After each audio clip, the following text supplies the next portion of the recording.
Hello, I'm Austin Townend, and welcome to the Bottlecap Brigade, the best D&D campaign you'll ever encounter. We're the live stream that gets drunk, talks about D&D, but we don't play it right. That's right, we drink as much as my wife did when I told her I was going to start a weekly D&D live stream. That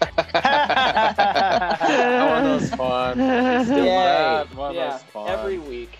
Good work, good work. Yeah. Well, anyway, let's introduce the Bottlecap crew. Our first member always wears 3 pairs of underwear just in case. It's Joe Fritz as Tax/Parrot. I do. I didn't even make that up. That's just a real fact. When you find yourself between a rock and a hard place, you can always find it comforting that at least you're not Miranda Hakila Palacio as Jolle. Our next player goes to the DMV to pick up chicks. It's Austin Von Johnson as Eridris. It's so true. Just take a number, ladies. It's a long wait. Oh, hey. You'd be surprised how many times I walk up to people and it's like, oh, do you have number 69? No, I'll wait. You must not be the right person then. This man replaces the word hello with sup bitch and goodbye with how big are your coconuts. It's Sam Gates as Ong. I unmuted my mic before you were done because I knew it was me. As soon as I said sup bitch. Right on. Well, our final player eats pumpkins raw and likes to sniff his hands throughout the day. It's Taylor Hawker as Shogu. That was a good one. That's a really funny, character behavior. He shops at Lush. Superstar, right? Taylor, I think you had something really cool you wanted to Oh, yeah. So I got a little bit of switch here. Give me a second. As if you can probably all see from my sick shirt today, we're going to the islands a little bit. Hey. So, let me turn this. for all those who aren't in Boise, it's really hot. It's super hot. It's almost like a beach, how hot it is. And the problem is I didn't come up with a song to sing. I was just going to play in the background while I talk and shit. I love it. A vibe. So, what I just want to say, I want everybody to take a deep breath. Imagine that we're just sitting with some sand between our toes, a Mai Tai in our hands, and some dice in our pockets. I forgot that chord right there, but we're good. And for anybody watching, I just want you to go ahead and hit that subscribe button on the bottom of our YouTube channel or our Facebook. Subscribe to us. Every single like, every subscribe, every notification you get helps us to make better content and do even cooler stuff on D&D. And one of the coolest things on D&D, if you're a nerd like all of us, is the awesome dice that we get. And some of the dice that we get is from our friends at Dice Envy. So if you want to go follow Dice Envy, they are absolutely rad. And they do some awesome dice and some cool stuff. You just can find them at diceenvy.com/Bottlecap Brigade. And with that, I just want to say an aloha, a mahalo to everybody, and stay cool out there, friends. Let me see if I can end it.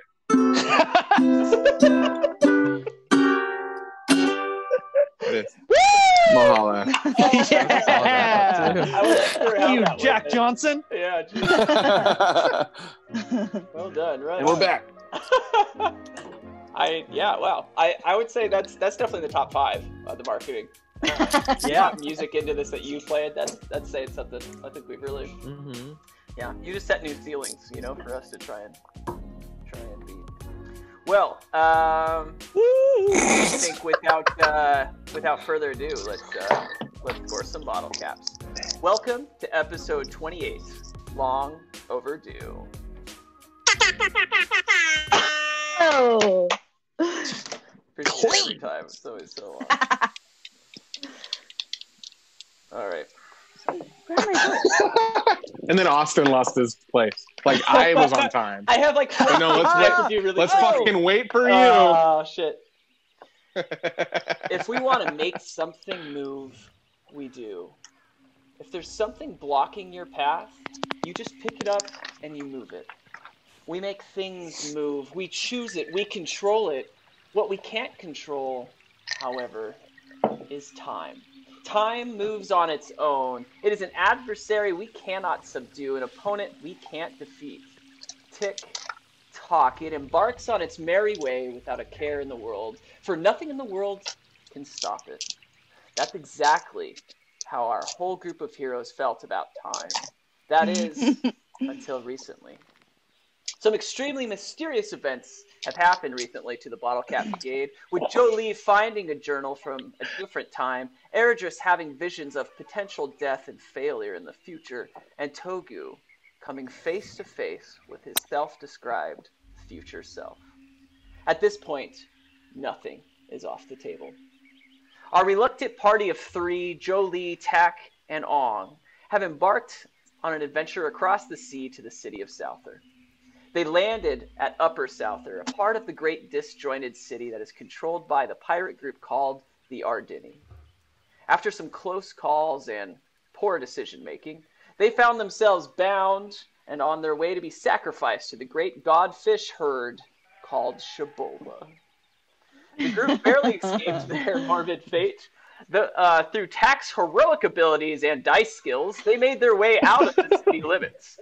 They were chased by a mob of tribal-worshipping pirates, except for Tak, who once again made the most bold move goblinly possible. He dressed up as a religious monk with a wig, bandit mask, vampire teeth, and walked casually back into Upper Souther with one mission: to save Tuyuya's poisoned body and reclaim all the members' equipment. Will he succeed? Only him and his dice know. Tak, you walk gingerly as a horde of 24 pirates run past you chanting "She-boba, she-boba" over and over again. A few stop and honor you as you walk by, and they continue on their way out of the city. You walk past the gate and into the open courtyard behind the largest building, a great tavern called the Vermouther. You see a long-haired blonde elf make eye contact with you, move to his feet and startled by your presence. He starts to run towards you from the back entrance in a hurry. What would you like to do?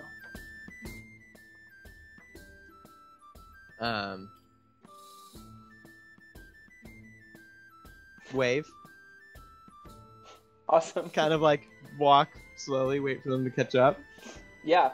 So he's like directly in front of you, and he sees you, and he immediately like stands up from his table he was sitting out in the like kind of the back entrance of this big tavern, and he just starts running to you, and you wave at him, and he just like runs faster. Like it just seems like he's urgently trying to get to you. And as he reaches you, he stops and takes some big deep breaths. Oh, Father Malkavoy, I'm so glad you're here. We've been waiting for you all day for your arrival. We're so honored by the Holy See to send one of their high priests to us here in Souther. Okay, let me just mark down that I'm supposed to play the role of the Holy See now. Oh, shit. I didn't see that coming.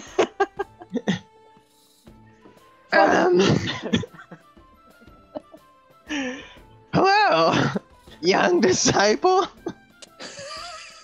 Hello, Father Malkavoy. I mean, we're so honored that you're here. It's so good that you can make the trip in one day. Yeah, you know, I'm pretty fit, young in spirit. You do seem rather well. I should say, and no disrespect to you, Father, but you look much different than I expected. Is it the mask? I think that's one of many details about you that seem outlandish to me. But what I'm in Souther. What do I know? I'm so sorry to even bring it up. Yeah, you know, I'm just doing me. Let my freak flag fly. I've heard that's a popular saying in the Church of the Holy See. Yeah, it's a goblin thing. Is there anywhere you must go before we head to the ceremony? I heard there was someone sick I needed to help. Well, I think that's kind of a morbid way of putting it. Yeah, well, sometimes I'm a little bit of a downer.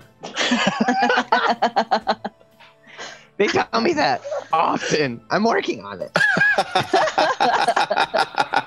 I see. Well, I think we must hurry, Father Malcavoy. The ceremony, it awaits us. We should leave as soon as possible. Are you gonna arm me at all? Is there any imminent danger I need to be aware of? Arm you, sir? Yeah, like, only if that's part of the plan. Like, if there's anything I need to be aware of. I think the only If not, I don't need to be. It's cool. And he like leans in closer. Father Malcavoy, I promise absolute protection for you. We're honored that you're here. No one would dare hurt a priest, a high priest of the Holy See. Well, I'll pass the word along to the rest of us. I appreciate it. What wonderful. Well, if it's all right with you, we can embark to the ceremony now. Yeah. Great. And you just see him sweating all over, just stressed out to even talk. So he takes you through into the tavern, into the Vermouther. You go up this building. I mean, there's tons of people drinking and things. He takes you to the stairs. You go up these tavern steps to the second level. While you're going, down the hallway and around again in this big square-ish building, you have to go around to get to the other side of the stairs and go up again. And you pass many, many rooms along the way. And a lot of them, they're pirates, like kind of engineers, and they're like working on things, making different artifacts for sea travel. And one room in the middle, you notice as you're passing by, like something like shines off some metal. And you can tell immediately that it's some sort of like sword handle that has kind of a shiny base. And you just you see this engineer like trying to like crank something into the side of the handle, and you just hear in your head, "Why don't you touch me like he does?" And this elf keeps taking you further along the hallway. Oh shit! And he takes you around, and you get to the second flight of stairs, and you start to go up, and then you hit the third level. When you reach the third level, it's much quieter, and it seems like more like reserved areas. There's private rooms, and he takes you around into this kind of open area, and there's like some seating. There's a couch. There's a table, and then there's just some windows. And in the center is this curtain, big curtain. I would say like 15 feet in width of 7.5 feet of each curtain, and it opens in the middle. And it's just this red curtain. And he just the elf just beckons to you or points at the couch. He's like, please, Father, have a seat. We'll be ready momentarily. Of course. Thank you. And I'll be right back. We just need to prepare a couple things. And if you need anything, just let me. Snacks. Certainly, sir. Is there anything that you prefer? No, I'm not too picky. No dietary restrictions or preferences. I see. I'll come right back, sir. And then you just see him close the door. And you're just in this room alone. And it's a pretty large room. It's kind of a lounge. Mm-hmm. And you're just in there alone. Is there anything you'd like to do? Yeah, I'd like to be very obviously just kind of like strolling around, looking around, not trying to be like sneaky or sketchy about it at all. Okay. So if someone pops in, it's not like you don't be like, oh yeah, okay. Yeah, man. Stick my hand out of my pants. A few minutes goes by, and he comes back in, and you just see the door like bust open. And it's him, and he's holding a tray, and it has different cheeses and some sliced meats and some crackers, different kind of like a charcuterie board. I don't even know how to say that. And then they put it down, and he's like, "Father, will this suffice?" This is a true blessing, more than I could ask for. Thank you. I would bring you some wine, Father, but as I understand, the Holy See does not drink. Yeah, no. It's not something we do. I see. You bear the burden for us all. I will be back, Father, and enjoy your meal. And very soon we'll get started with the ceremony. And as he approaches the door, 2 guards do come in, and they approach the curtains, and they just stand like at attention at the curtains. And he leaves and like closes the door, like kind of like bowing as he closes it. I'm gonna get up and like do the same thing I was doing earlier, just like seeing if there's anything somewhat interesting in the room. Okay, yeah. And I'm gonna make small talk with the guards while I do it. Okay. So, what are your names, boys or ladies? I do not know because I wasn't told by the DM. Hey. Because I don't see sex. Non-genderized. So, that was a joke. I do it.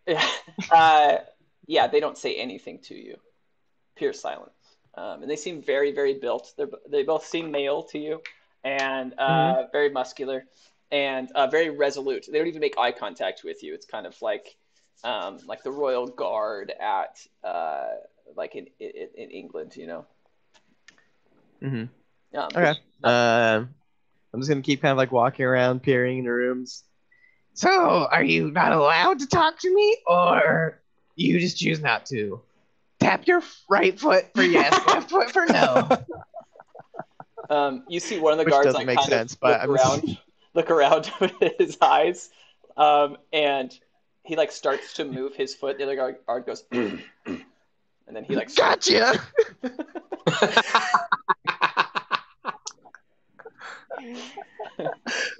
Oh my god. Yeah. Is there anything else you want to do?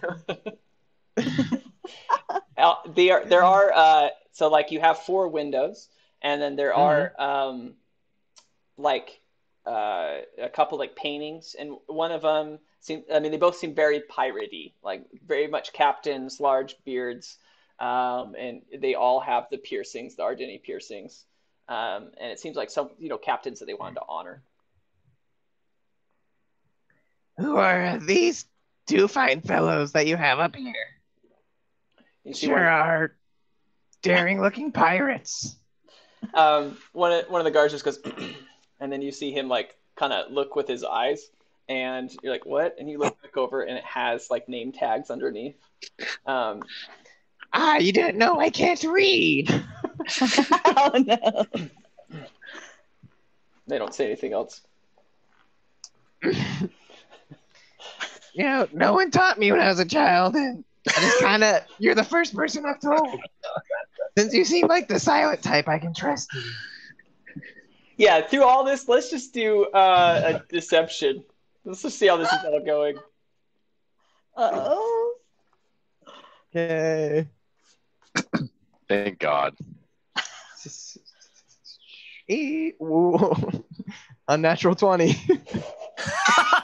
I have 3 to deception plus 3 to deception. If I recall, Aaron just promised to shoot an entire otter pop on the first natural 20. Wait, no, he said unnatural. Oh, damn it! Okay, but that's happening. First 20. It will happen. I'll lie. There's no doubt about it. Don't worry. All right. I'm gonna blow out a candle. My teeth are gonna hurt. It's gonna suck. You're gonna brain freeze for sure. Yeah, Tack. I mean, they feel very uncomfortable with you, and that reminds them of the church. So it's it's great. It's working great for you. Okay.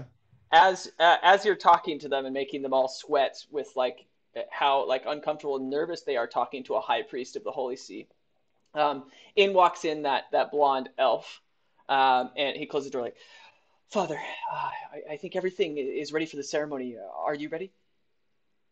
Yes, but who are these 2 guards that refuse to speak to a high priest? Oh no. Father McAvoy, the guards are I mean, you must give them grace, Father. They've learned to not address someone above their rank. They're here to protect you, Father.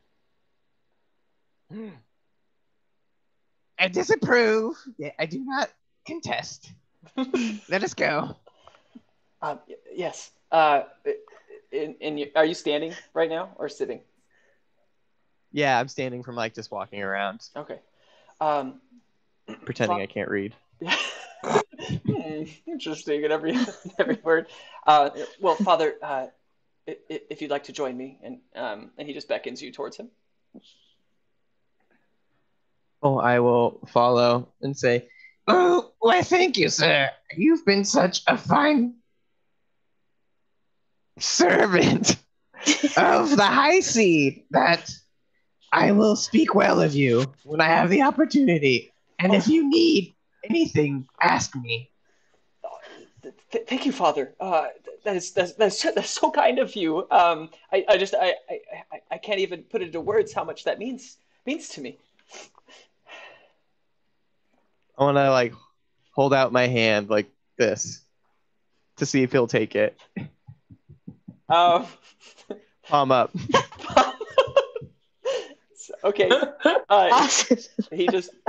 He like slowly reaches his hand, just like puts his hand and holds your hand. I'm gonna put my hand on top of his. Oh.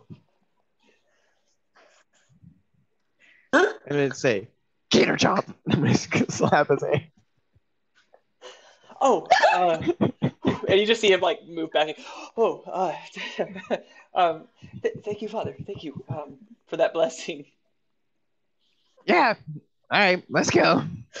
And you're looking at the door, and he's like, Father, and he just takes you and turns you around towards the curtains.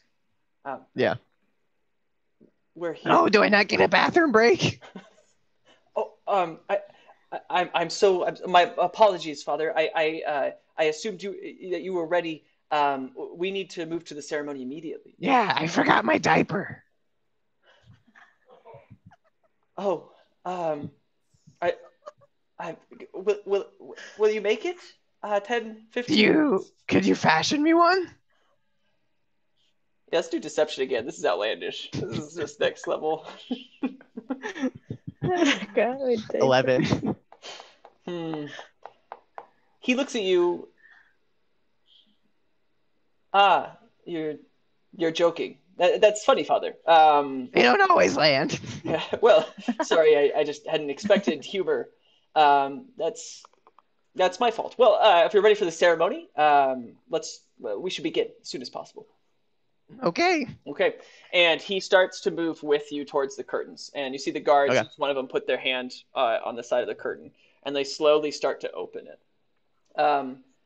As they do, it opens up to a balcony, and he kind of pushes your back. He's like, "You'll do fine, Father," and moves you out to the edge of this balcony. Below this is almost the entire city of Upper Souther, all below you. Okay, and they're all on the ground level. And you hear a big horn as you come out, like doo, doo, doo, and you walk out. Oh my God! And you're pushed on this big balcony. The entire city is watching down below, and you just start to scream, like, just start to celebrate that you've come out to the balcony. And you can see that there are 5 raised like pedestals, like there are altars down below, and on them you can clearly see 5 different captains, and their arms are crossed, and there's like flowers on them, and clearly trying to honor the death of these captains, and they're raised above the crowd. You scan that quickly, and there's 2 things that you notice. The first thing that you notice is that Jolie's Breeze, the boat you guys came on, is no longer there. And you don't see it at the dock at all. The second thing that you notice is that the captain in the center is very clearly the captain that died in the bathroom back in Marin, the one you took the sword from.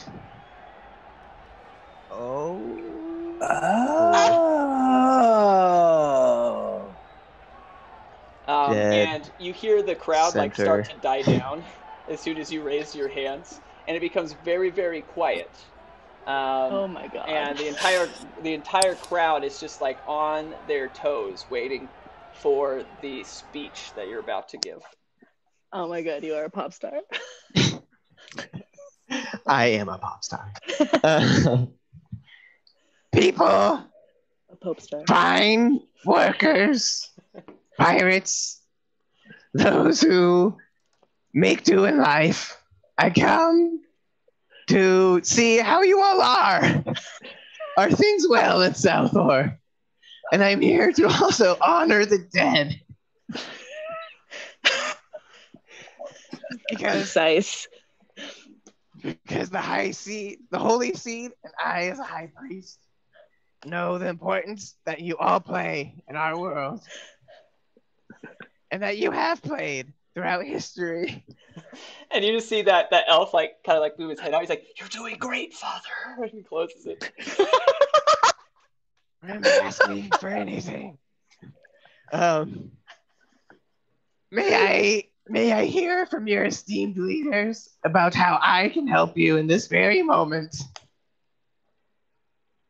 Yeah, so there's no one on that balcony except you. Oh, they are busy. I see.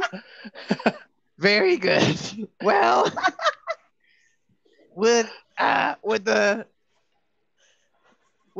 first mate of each captain like to say kind words about those who have passed? You see the whole crowd. Yeah, you see the whole crowd looking around, and then one guy's like,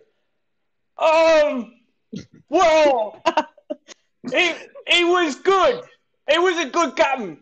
Yeah, that's about it. It's nice captain. Really appreciated him. Yep. Beautiful. Thank you, sir. I'm sure that goes for the rest as well. You see that guy, you see that guy be like, yeah, people patting his back. He's like, yeah, okay, cool, yeah.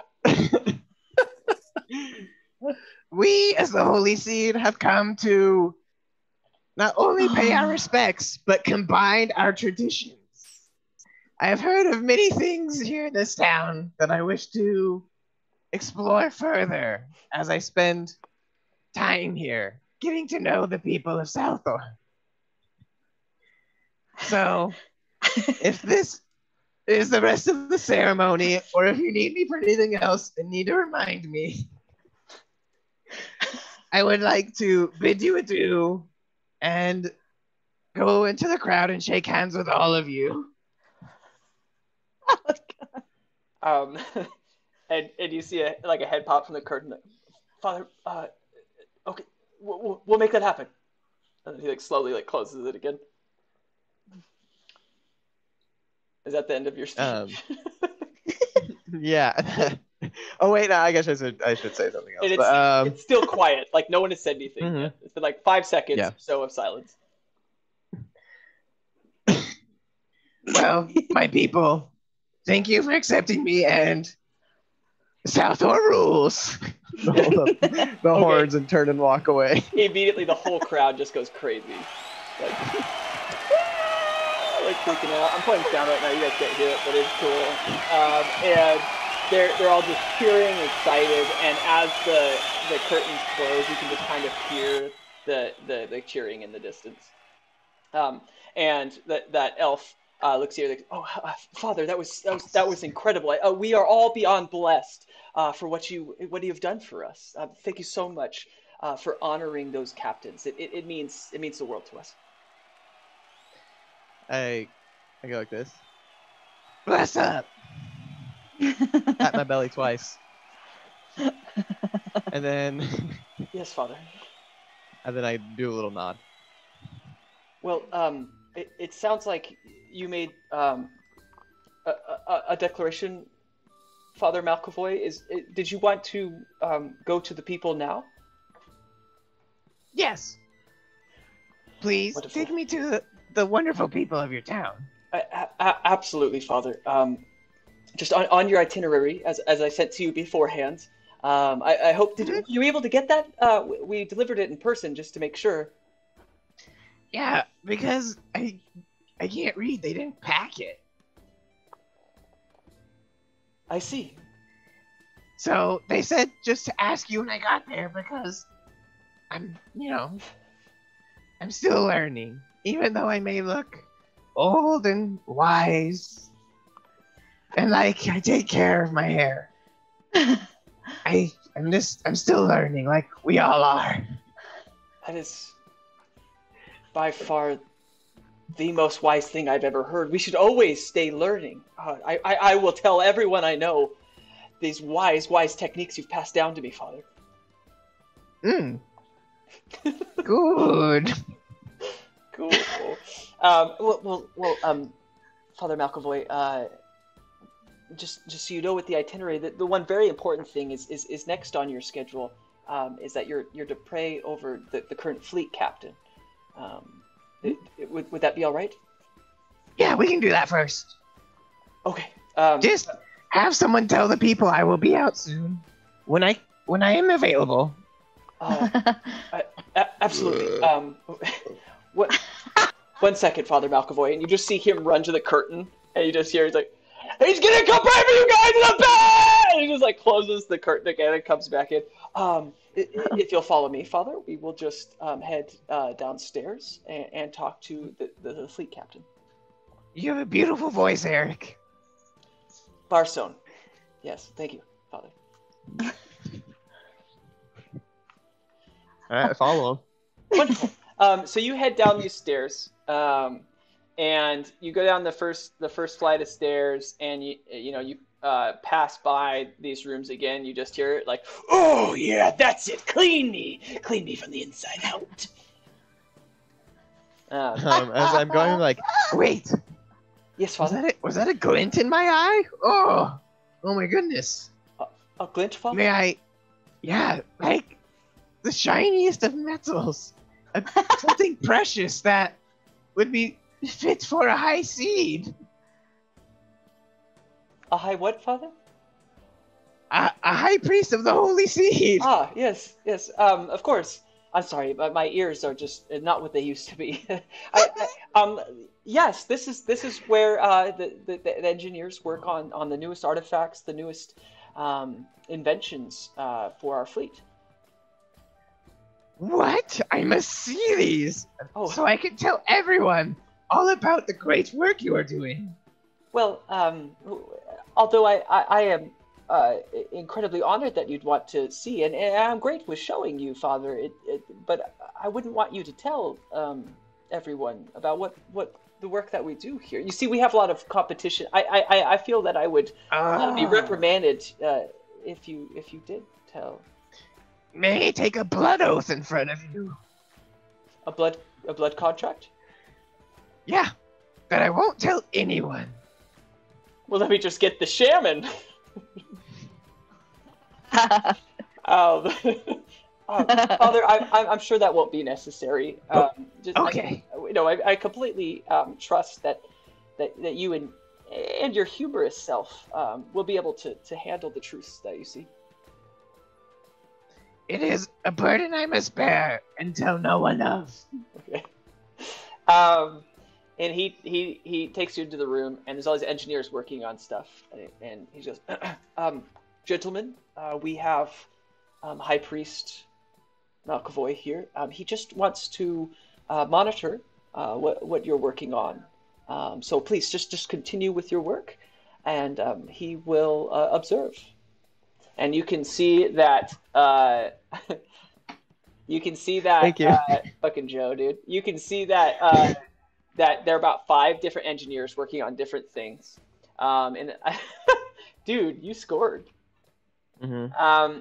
In the middle, on the middle workbench is there's like cleaning that exact like scimitar that you used to have, or yeah, it was a scimitar, right? And so that's the scimitar. Cool.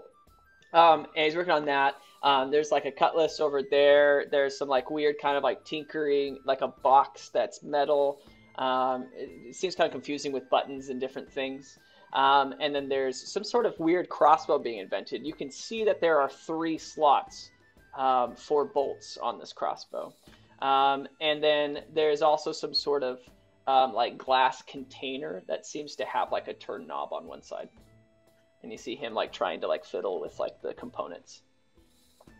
Ah, sir, this glass container. May I learn about this? Yes. Well, this. I before I begin, I just want to make sure that and he turns to Barstone. He's like, yes, continue. He's fine. Right. This. As he's talking, I'm gonna kneel down before him and like bow a little bit. Oh, you see the Thank you. And they both bow at you like a couple times, not aware that was something that they had to do with the priest. And they like bow several times out of nervousness. And the engineer then grabs it. It's something that traps different substances inside. We call it the vacuum. Oh, a vacuum. Yes. Such a strange and foreign word. Indeed. I can't wait to see where this goes. Please, continue your great work. Thank you. And you see him like open it, and there's like this liquid that was in a bottle, like a pitcher next to it. You see this liquid go and just like go into this, and he closes it. Like, well, it's not quite as close. And you see him start working on things. Magnificent. This crossbow next to it. This is quite interesting. What is this fancy artwork? These extra slots? You see etched on the side are like these words that are in a different language, and Barstone interrupts. Can you? The father doesn't read. Please read it out to him. Well, this is a crossbow I invented. It can shoot several bolts at one time, able to take out multiple targets at once, and on the side it says 2 birds, 1 stone. This is quite incredible. Is it finished? I don't know if I'm ever finished tinkering. I'm never happy with it, but yes. Did I say 2 birds? I always do. I'm so nervous. 3 birds with 1 stone. Gosh, golly. That's okay, as I am also a lifelong learner. I respect you, sir, and commend your work. Yes. If I would ever be allowed to test shoot this someday, I would be so honored. Let's roll persuasion. Okay. I bet he's not persuaded. What if 7? Well, I don't know if I'd feel comfortable with you, but I could demonstrate the crossbow for you if you'd like, Father. That would be just as wonderful. Well, all right. And you see a big smile like on his face. Okay. Well, let me show you. And you see him load these special kind of like silverish bolts into it, and he brings it up, and you see him. It's like a pump action thing. It's like 1, 2, 3, and then he pulls it back, and it's just aiming at the far wall where there is no one. And he fires this thing, and it's like it's like a twang thing that it like does when it fires. And just like yeah, exactly. And it's like incredible. Each one is probably like 6 inches apart. Bam, bam, bam. That was a really good sound effect. Yeah, does it have fucking Red Rider painted on the side of it and shit too? It blew me away. That was all Joe. He decided to make a sound. Super into the movie Police Academy, so yeah. And he just turns to putting the crossbow down. He's like, "How was that?" My mind is blown. We at the Seed would love if you could possibly recreate this for us, for our highest gods. I'm not sure that would be entirely appropriate. And Barstone chimes in, and Father, I think it's about time that we moved on, Father. Oh yes, the silence thing. We shall move on. Wonderful. And he like opens the door, and you just hear like, "Yeah, leave me. I never even feel you when you're with me." That sounds so familiar. Anyone who's watching right now, his sword makes sexual innuendos to him all day, and all it the time. speaks to him. That's all. Like fucking savage ones too. It's not just like, hey, how you doing, cutie? It's like fucked up shit. It's very uncomfortable. Yeah. It's hot. I don't even enjoy doing it. I don't know why I started this. Anyway, so he opens the door for you and you head through this. And he starts to take you downstairs, and then you're at the bottom level. And he goes to the crowd with the bar, and he opens up this door on the side. And he had to put in like a key first and open it, and he opens this door. And it seems rather quiet in this room.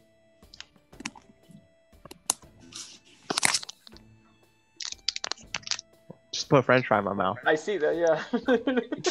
Good timing. I turn to Barcelona and I go, please do tell me about this. Oh, this is on your itinerary that I hand delivered to you, and it was you're now here to give your advice and pray over our latest fleet captain. We had a recent change, a change of the guard. Hey, is it appropriate for me to ask how this happened?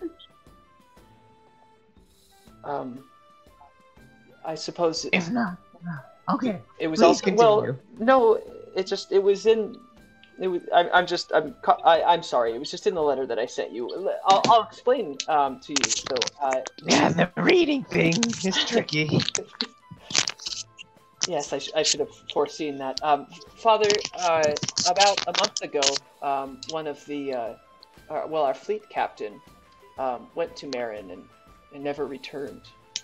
Since then, have had some rifts with Marin, which is wonderful that you would still come despite some political differences. Yes, it is during these troubled times that we must make amends and get down to what really happened. Yes. Is there any word from Marin about what could have happened? We are having trouble between the Holy Seed and the local law enforcement. My bosses are at odds with them, and what little I do know is that they believe it could have been murder. And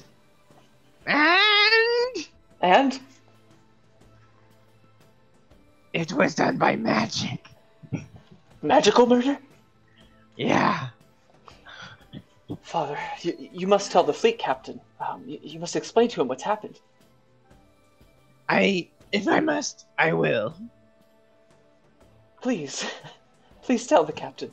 And he's like trying to like usher you into the room. Talk to the fleet captain, please. Tell him what you've told me, and give him your blessing. Pray over him, please. Has he been fed and brought drink recently? I want to know you're taking care of your fleet captain. Of course, Father. He is the fleet. Bless you. Thank you. And you just see him like bow, confused on what he's supposed to do to you now, and just closes the door behind you. Let's do this. You enter into this room, and it's just like this little like fireplace. There's a couple chairs sitting around like a center table, and you just see the back of this human. He's got like his big pirate hat and his full outfit on. You can even see some of the medals that are on him, like the like the badges and different things along the side of his coat. And he has black hair, and you can see a big like black beard coming down. Good. What time of day is it? When I was giving my speech. It's midday. Okay. Good midday to you, fleet captain. It is an honor to be able to speak with someone as decorated as you. And he stands up. Please, Father, have a seat.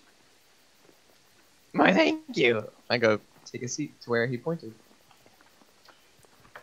Father, we are honored to have you.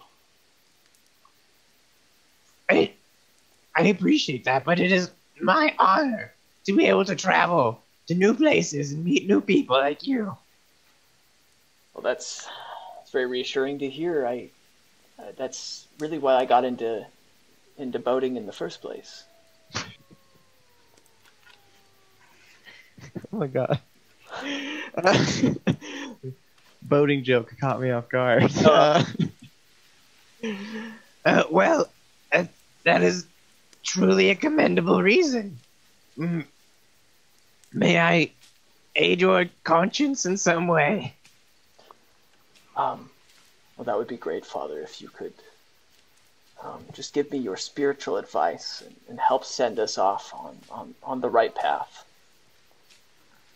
Ah! What path is it that you fear? Well, it's been hard, Father, since my brother died in Marin. And taking over him as fleet captain since his brutal death in that basement in the Marin keep, in the bathroom in the basement. It's just a horrible way to go. With his sword nowhere to be found, and I don't know. It's been hard since then to take over and fill his shoes.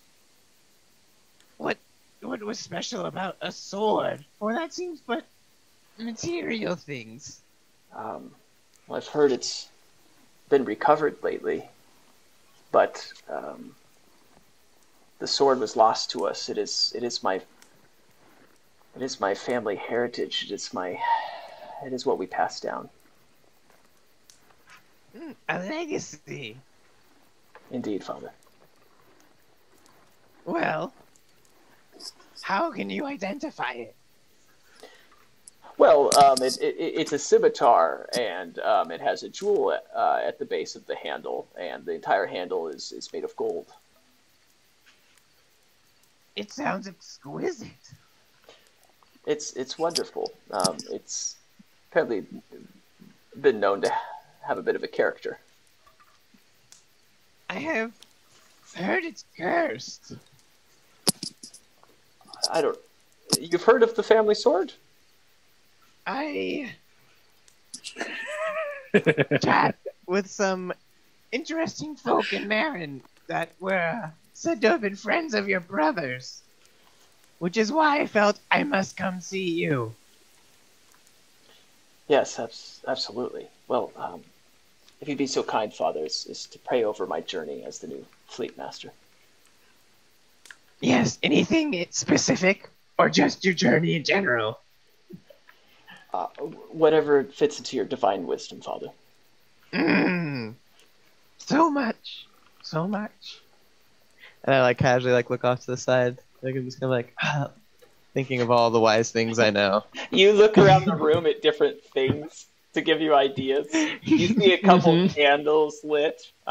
There's an entire ram's head on the wall, and a big painting of a big ship, being hit by stormy seas. And then there's the fireplace. Okay. Real quick shout out to Snig for subscribing to us. Come on. Thanks, Snig. Snake! Thank you. Snake. I need a sound that I can play every time we get one. I'll just do that. Great. Do Joe's and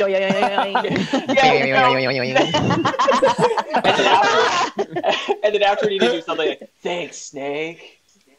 It's Middle Go solid stuff. I go after I do that, look around in the room. I look back to the candles, and I extend my hand to him. I go, look, the candle.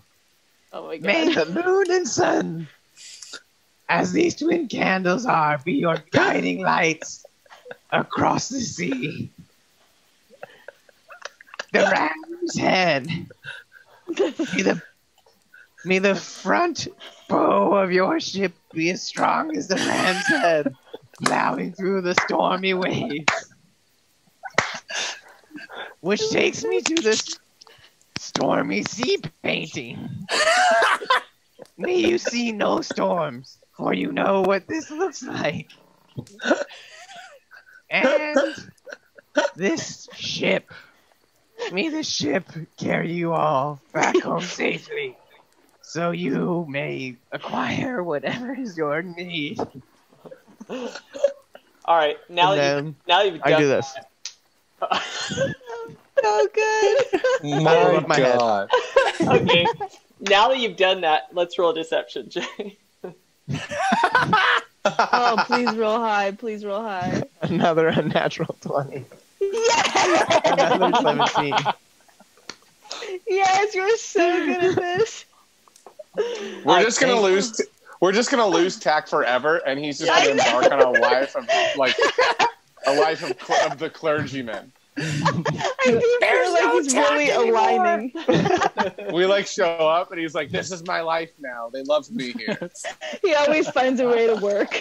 Let me work. Quack, quack, quack, quack, quack. And when you finish your sermon, I guess, he like starts to like put his hands together and like bow to you, and then he sees you do that thing. He like looks around.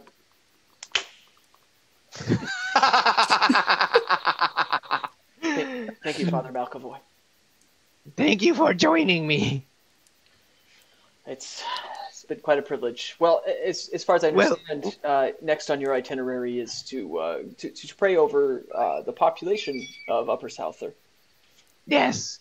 Yes, I will pray over the population. And then I may need some time to myself to pray, so I can really pray for your journey in peace. Of course. And certainly that will be arranged for you. I must say it's so becoming of you to want to pray over everyone. Really, you're just a giver, and that's really what we appreciate about the Holy See and everyone from Marin. Well, we are here to help. I've always been very into giving, so this fits great. Okay.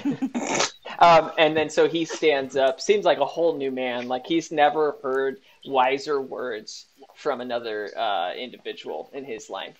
And you just see him like straighten his jacket, like whole new like edge. And he just goes to the door and walks out.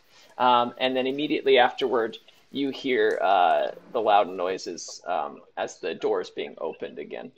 And the bar is just inside. And there we go. And Barstone opens the door. And Father, if it's all right, we can take you to the people now. Yes, please. I am ready. Wonderful. And we don't have to do all of that, but we'll do a little thing. So he takes you outside, and you pray over all 4,000 people, one person after another, until you have no. I want 4,000 voices thanking me. Yeah. I realized with the engineers that you were just trying to F with me, and I'm like, you know what? We're going to end that right now. I'm not going to keep making voices. Me? No.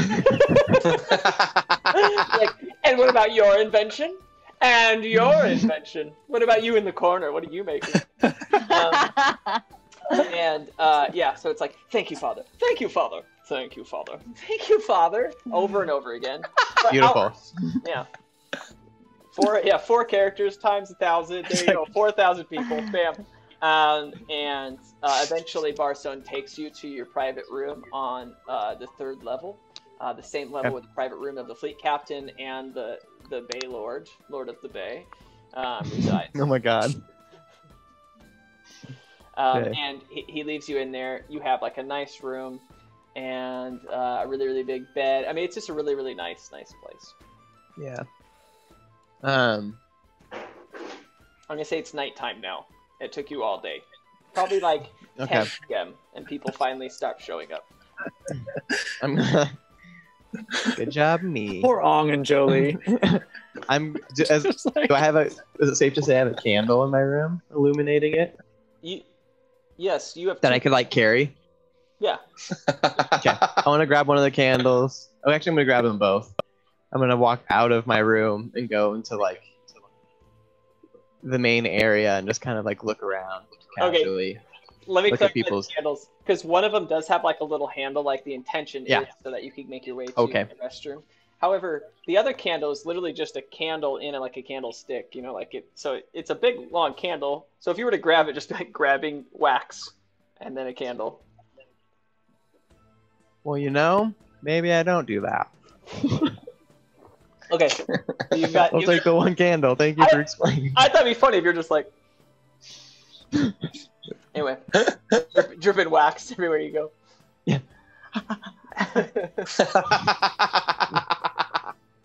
Oh, it feels a lot better than that. Well, yeah. What is it? Yeah. Thank you for doing the sound. One of you had to do it. So you.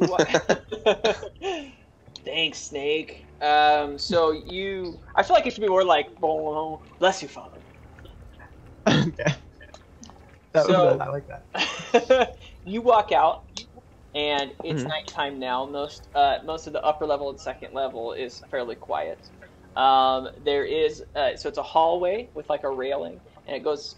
You're at the edge, like the corner, and then the hallway goes to your right. There are like 4 more rooms, and then it reaches some sort of door at the end of the hallway, and to the left you can see the stairs go down as it's an open central square area. You can see at the bottom over the railing that the bar is still open, people are drinking and having fun, and that's the only noise you hear as you're 2 levels above them. You also actually, and then at the bottom of the first flight of stairs, you do see a guard sitting there with his 2 swords on each side. You see him just cross-armed, standing at the bottom of the stairs to go to the second level from the third. So he's at the second level from the third. Okay. Yep. So, all right, I will just kind of like so it's just basically straight up empty on the third level. Yep. As far as I can tell. Yeah, Okay. I mean, you can't see anyone on that level with you. I will walk to the top of the stairs, down to the second level, and call to the guard. Guard, excuse me. May I ask you something? Father, what can I do for you? May I join the patronage on the first floor and see if anyone needs prayer? Fathers, normally I would say yes, but I wouldn't say it's appropriate or at all safe for you to join the general public down there right now. Well, screw you, bro. Well, what if you accompanied me? My post is here, sir. Ah, that makes it complicated. Well, is there someone else? I'm okay with having a person with me, if you are worried about my safety. I appreciate that you've asked, but I've been given orders to make sure that you stay on this level. Oh, well, that was simple. Why didn't you say in the beginning? But I appreciate your honesty. Apologies, Father. Well, please continue your fine work. I will go pray for so many good things. Don't worry about it. I wasn't, indeed. Alright, I will back away from the staircase. Okay. So you head back up there, and the guard is kind of like watching you the whole time. He wasn't thinking anything of you, and now you're kind of more on his mind. And as you make it to the top of the stairs, he watched you all the way until you turn and start to go back towards your room, and he looks away, and he sees some commotion, or you hear like a crashing of like plates or something, some sort of sound in one of the rooms on the second level, and you see him like, huh! And he like runs into that. And with that, we're going to go on a quick break. We'll see you guys very, very soon in 5 minutes. Appreciate you so much, and we'll see you in 5.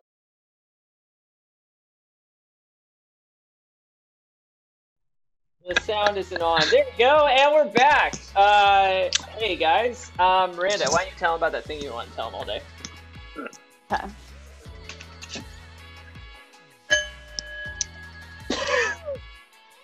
Dice envy. Dice envy. gotta go listen. Dice Envy.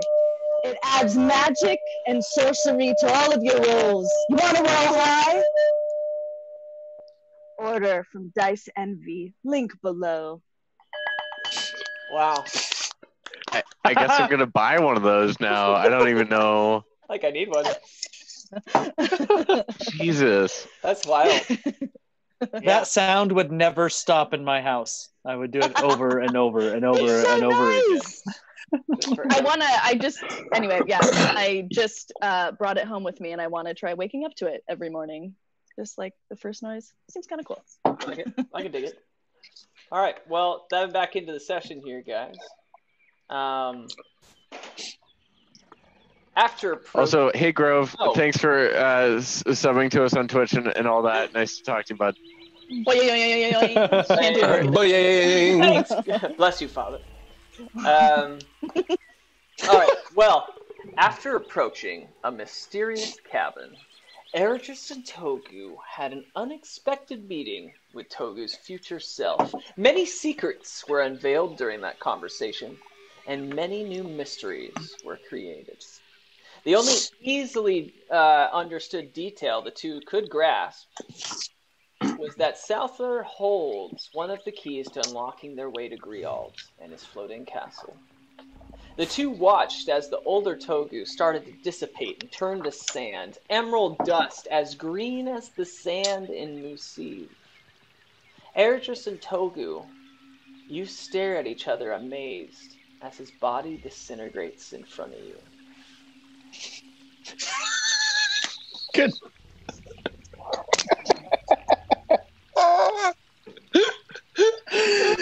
Oh, we're so good at improv. Whoa. Huh. I think I'm kind of I mean- numb to all this stuff now, man. That's fair. That's fair. But hey, look on the bright side, though. I mean, because if you think about it, he wouldn't dissipate unless the timeline in which he existed doesn't happen. What? I'm just saying. I like, if he is your future self, but he dissipates right before our eyes, that means that the future, that his past isn't our future. Because he would. Cause don't worry about it. Let's just go to Southor. Okay. While you guys are having this conversation, you hear a loud banging on the door, like, brum, brum, brum, brum, brum, brum, brum. And you just hear, please let me in. Please hurry, please. So good. That sounds like somebody's in trouble. I want to rush over to the door and open it and be like, hello. You die. No, there is a at the door when you open it. There is Legit scared. You open the door, and whatever you're doing, you open the door, and you're staring at like eye level, and you start to like move down, and you see a young tiefling boy, and he's please, sir, let me in. There's pirates. They're coming for everyone. Oh no. Get in here. And I just want to, does he get in? Yeah. So you back Cool. him in. I close the door. Like, Cool. And he seems like kind of scared and stressed and just looking around. Oh, don't worry about it, Togu. We got to close the windows and stuff. Okay. So, Okay. so we're like, I'm like closing curtains and things. Yeah. No one's home. I want to keep a hand on Church Key and keep an eye on the tiefling kid while we do this. Okay. And you see him sit So- down on one of the chairs, like. So tell us what's going on. There's pirates around here. Well, sir, the pirates sometimes from Upper South are just come out and they look for sacrifices. Hundreds of them just came out at once. I had to run away. Sacrifices to what? Well, sir, I don't very well know. What are these sacrifices?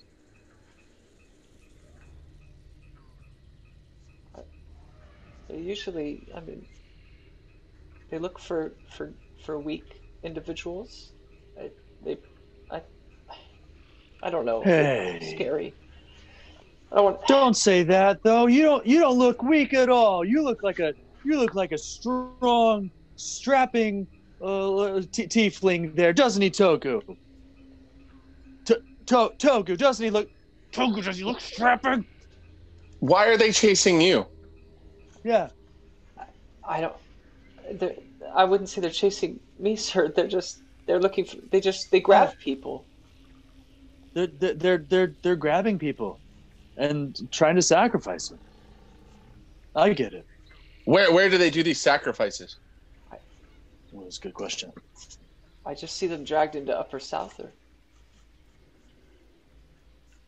Well, that's another reason, Ergis, that we need to go to Souther, it sounds like. Yeah, and we need to do it carefully. We don't want to end up one of these sacrifices. I want to come forward and lean in front of the tiefling and be like, "What's your name, little man?" My name's Vint. Vint? I'm Togu. This is Eridris. And you see him nod to both of you. Thank you, sirs, for helping me. Well, helping you? We just let you in the cabin. We haven't agreed to help you. That's also fair, but it was very helpful. I meant saving me from the pirates. I want to look out the window and see if I can see any pirates or anything coming. Okay. Yeah, so you look out the window, and you do see, like, in the distance, like, people, like, running around, in different, like you can definitely see a couple, like, pirates, like, running. Okay. At some point. Like, there are people in commotion outside. Ergis, it looks like we've got some company outside. We're going to have to do this kind of sneakily, huh? Well, Vint, I don't think it would be safe for us to just leave you here. We have to go to Southall to take care of quite a few things. So, how would you like to come with us? Well, oh geez, I mean, if you were to go to Lower Souther, that's where my idol lives. Your what? Your idol? Yeah, well, and you see him kind of like moving his foot in a circle on the ground, kind of staring at it. I've always wanted to meet the great inventor, Ivanter. What? Is that so? It's been my dream to Vinter, become his tutelage. Vinter, that's where we're going. Or that's one of the places we're going. We got a lot of shit to do, buddy. Oh, well, I've always wanted to go there. Are you not leaving anything behind here? Oh, I don't have anything to leave behind anymore. Oh. What do you mean anymore? It's just me now. Hey, Vint. It's not you anymore. Yeah, it's got us, you, buddy. I want to put my hand on his shoulder, give it a little, like, you got this rub. And then I want to give him like, up top, buddy. Yeah. Yeah. So, Ergis, what do you think? Do you want to get out now, or do you want to try and wait until darkness and then try and sneak out the back? I mean, I don't know. What time of day is it? It's midday. Like, if we were to wait, goddamn. I don't know. I feel like it might be a long time to wait until dark. We gotta act soon. What if we just maybe cloaked up? You know, put on some disguises or covered our face. Or I mean, this little guy? I was gonna say, I don't think you and I have to worry about anything. Like, that's true. There's no reason they should come after us, but yeah, I think Vint over here we might have to do some work with. Cool beans. So what is Vint wearing? Yeah, he seems kind of like Ooh, kinky. yeah. Hey. So he's that's weird. And, Khakis. he is yeah. He's I don't know. He it seems like he has shorts that are like kind of ripped and beaten up. He has a shirt that's very like tarnished and destroyed. I mean, it seems like he hasn't showered or taken care of himself in a couple weeks. Is there anything in the cabin? Like, is there a wardrobe or something that we could look into reclothe Vint? Any chests? So it is an abandoned kind of cabin, and so it's a mess. And the kitchen is kind of connected to this whole living room thing, and there is a door that's like the door is kind of broken and hinging, broken off the hinges, and it does lead to like a bedroom. In there is kind of a decrepit, beat up old bed. And you do see like a dresser that has 3 things, but they're already open, and there are like some old clothes hanging outside of it. I'd like to look through the clothes and see if I can find something that can mask Vint. All right, you find like an old like white dress, and then you find some like kind of like some sleeping clothes.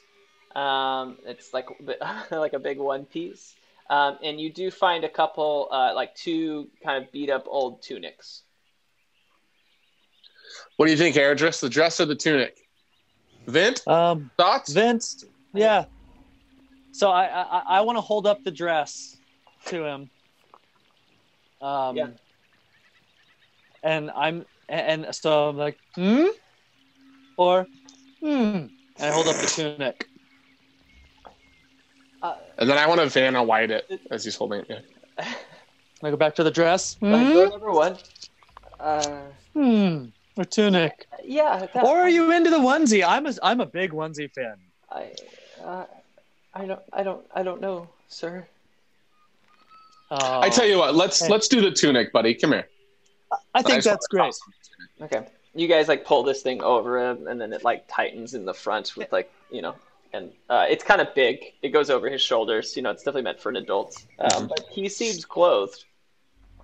Yeah. I want to take the other tunic, and I want to cut it. I want to cut a chunk out, like the size of the bandana, so that we can tie it around Vince's head. All right. Around his head. Just him? Around his head. Yeah, just his. Just to help mask him even more. You want to give him a bandana? Okay, you cut it out. Yeah, and he has like a bandana on his head. You guys are like staring at like the work you've done. What do you think? I like it. Vince, how do you feel? I feel great. Sweet. There you go. Yeah, he's like looking around. I am strong.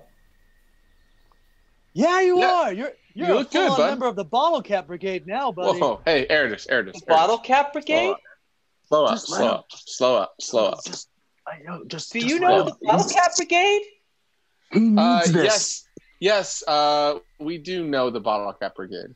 Do you know the Bottlecap Brigade? Oh, geez. Well, I mean, everyone's heard of the Bottlecap Brigade. Really? Yeah. What has everybody heard about the Bottlecap Brigade, Vince? Well, there's that song. Go into the bathroom, shit in the toilet. Go into the bathroom, fall in a bucket. I think you might be thinking of the wrong. I think you might be thinking of the wrong Bottlecap Brigade, Nick.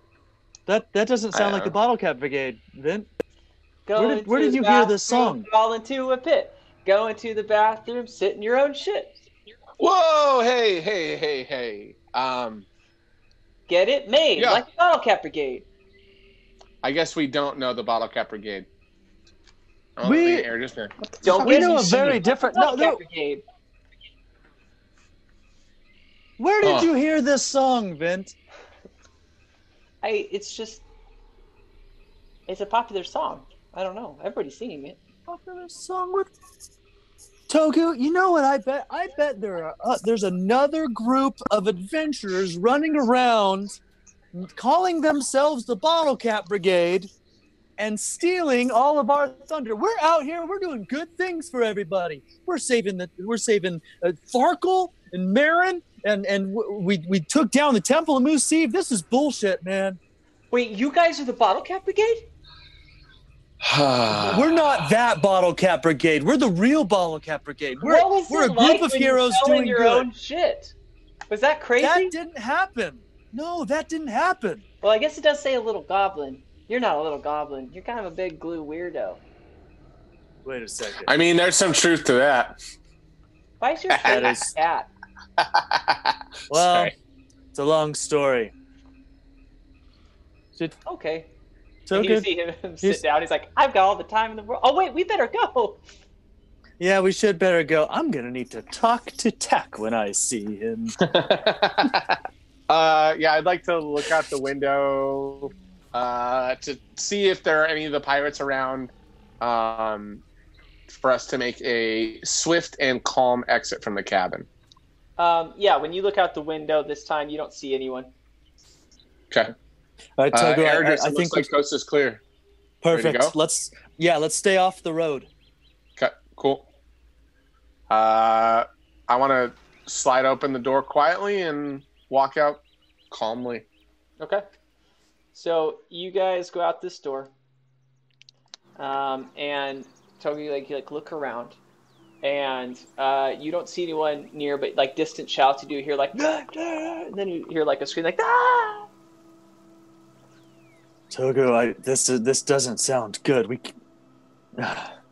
Could you make out how many people that was?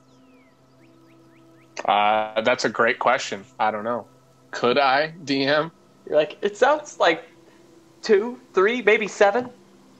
Yeah, somewhere between 2 and 7 people, give or take. I do not like this situation that we're walking into. We're going to need to do a lot. We're going to clean up this whole town. You know what? That town needs to get Bottlecap Brigaded. I think we should just go to Souther. Yeah, that's what I'm talking about. We're going to brigade the shit out of Souther. Yeah, let's go. We're gonna clean up Souther. Then we're gonna go back and keep our promise to the Crab Man and clean up. We got a lot of shit we got to do. Let's get going. Wait, you guys made Sounds like made a plan to me, buddy. a crab man? Well, yeah. We also made a promise to like an owl guy. There's a whole lot that's been going on. It's just we've been throwing around promises all willy nilly. It's a well-known. A lot of IOUs out. It's a well-known saying never to make a promise to a crab man. It actually kind of worked out so far. Yeah. Yeah, a little bit, kind of. In a weird way. It's weird how stuff... But, Vince, you'll learn that one day. And I put my hand on his back. Sometimes things just don't work out how you expect them to, but they still work out.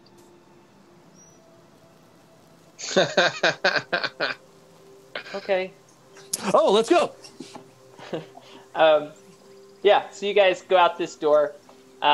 You're right near the road. You know that the way that you came in to go to the cabin, and then this road seems to keep going further on to the right. I mean, I say we just go in the direction of Souther, but not on the road. Just like, is that cool? I'm in. Yeah. Oh, cool. That's what we do. Okay, great. So you guys are journeying along, and you are going through like these bushes, and it's like there's lots of swamp and it's like like lots of mountains, kind of rolling hills, and you're going through. It's like tons of trees and different things and water. I mean, you guys are constantly like stepping in little swamps. Like it's getting more and more murky and wet as you go.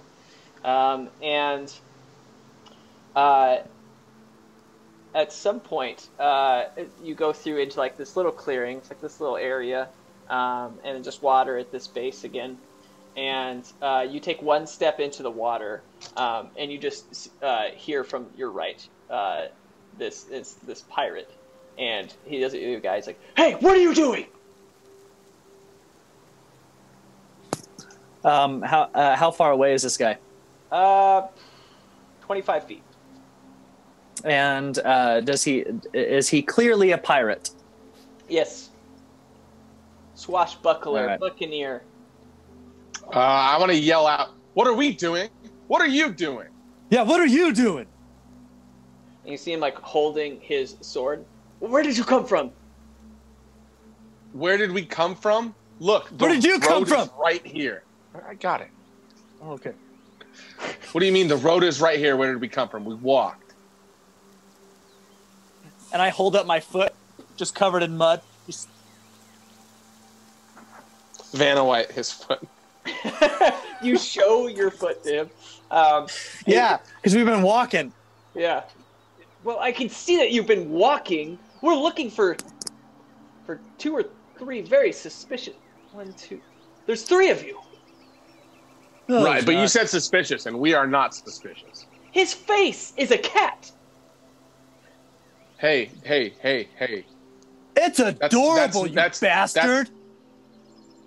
And immediately he like pulls out his sword I want to come towards you guys through like the water. Through the water? Are Yeah, we all in the water? Or are we Wait, sitting in the what? water? Sorry, I missed that. I was distracted by Miranda. Like trudging through water, apparently. Yeah, so Erchis, you're the only one that has like 1 foot in the water. Togu, you're like behind him, but kind of to the side because you kept interjecting. And then I'm gonna just assume Togu, you're like holding on to Vince's hand. Okay. And he starts to approach you guys, and he brandishes his sword. He starts to approach you guys. I think that is a bad idea.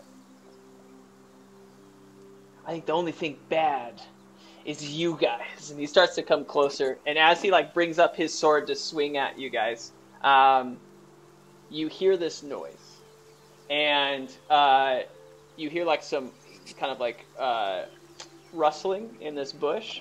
And then you're like, and this body comes flying through it, like in the air. And it's this large orc, like flying through the air, unconscious body, eyes closed. And it just takes out this pirate and like smashes him to like into the ground, killing him instantly. And that's all you see. Terrifying. I just want to like slowly turn in the direction it came from. Yeah, I'm going to do it at the same time. Yes. Yeah. You guys both look, and you hear a lot of noises. You hear like just like a just over and over again. So I think, are they fighting, Togo? I tell you what, I hope they're fighting. Yeah, me too. I'm gonna be quite honest with you. Let's go take a look. Vint, stay behind us, okay? okay. All right, let's go check this out. Let's try to stay hidden. I don't want to get into a fight I don't need to get into here. Actually, quick question: is it is all this stuff between us and Souther, or can we just like keep going to Souther if we wanted to? From your sense of direction where you're at, it seems like you are still heading south. Yeah. So we can just ignore it? Yeah. You're like, oh shit, look at that work. See ya. Yeah. What do you think, Eric? I don't know. I'm curious as shit, man. Did you see how fast that orc came out of the bushes? Yeah, let's take a look. Let's take a look. Yeah, now we're talking. That's a Togu. That's a Togu. Okay. I know. I give him knocks. Boom. But still, seriously though, Vent, be very careful. Stay right behind us. Yes, sir. Absolutely. And so you guys, Togu, you're holding Vince's hand, and you guys slowly go up to the shrubbery, and which that body emerged, and you guys peer through that, and this is the sight that you see. So, looking past the shrubbery through the bushes, you see Jolle on the ground, heavily bruised, and arm kind of cut off and bleeding, and he's bashing his head over and over again into this pirate on the ground, and like slowly like flattening his head into nothing with his God. And he stops and kind of like wavers back and forth as the pirate dies, like. Oh. I just want to walk up to him and be like, "Hey, Ong, I think you got him, bud." Almost. What up, you little bastard?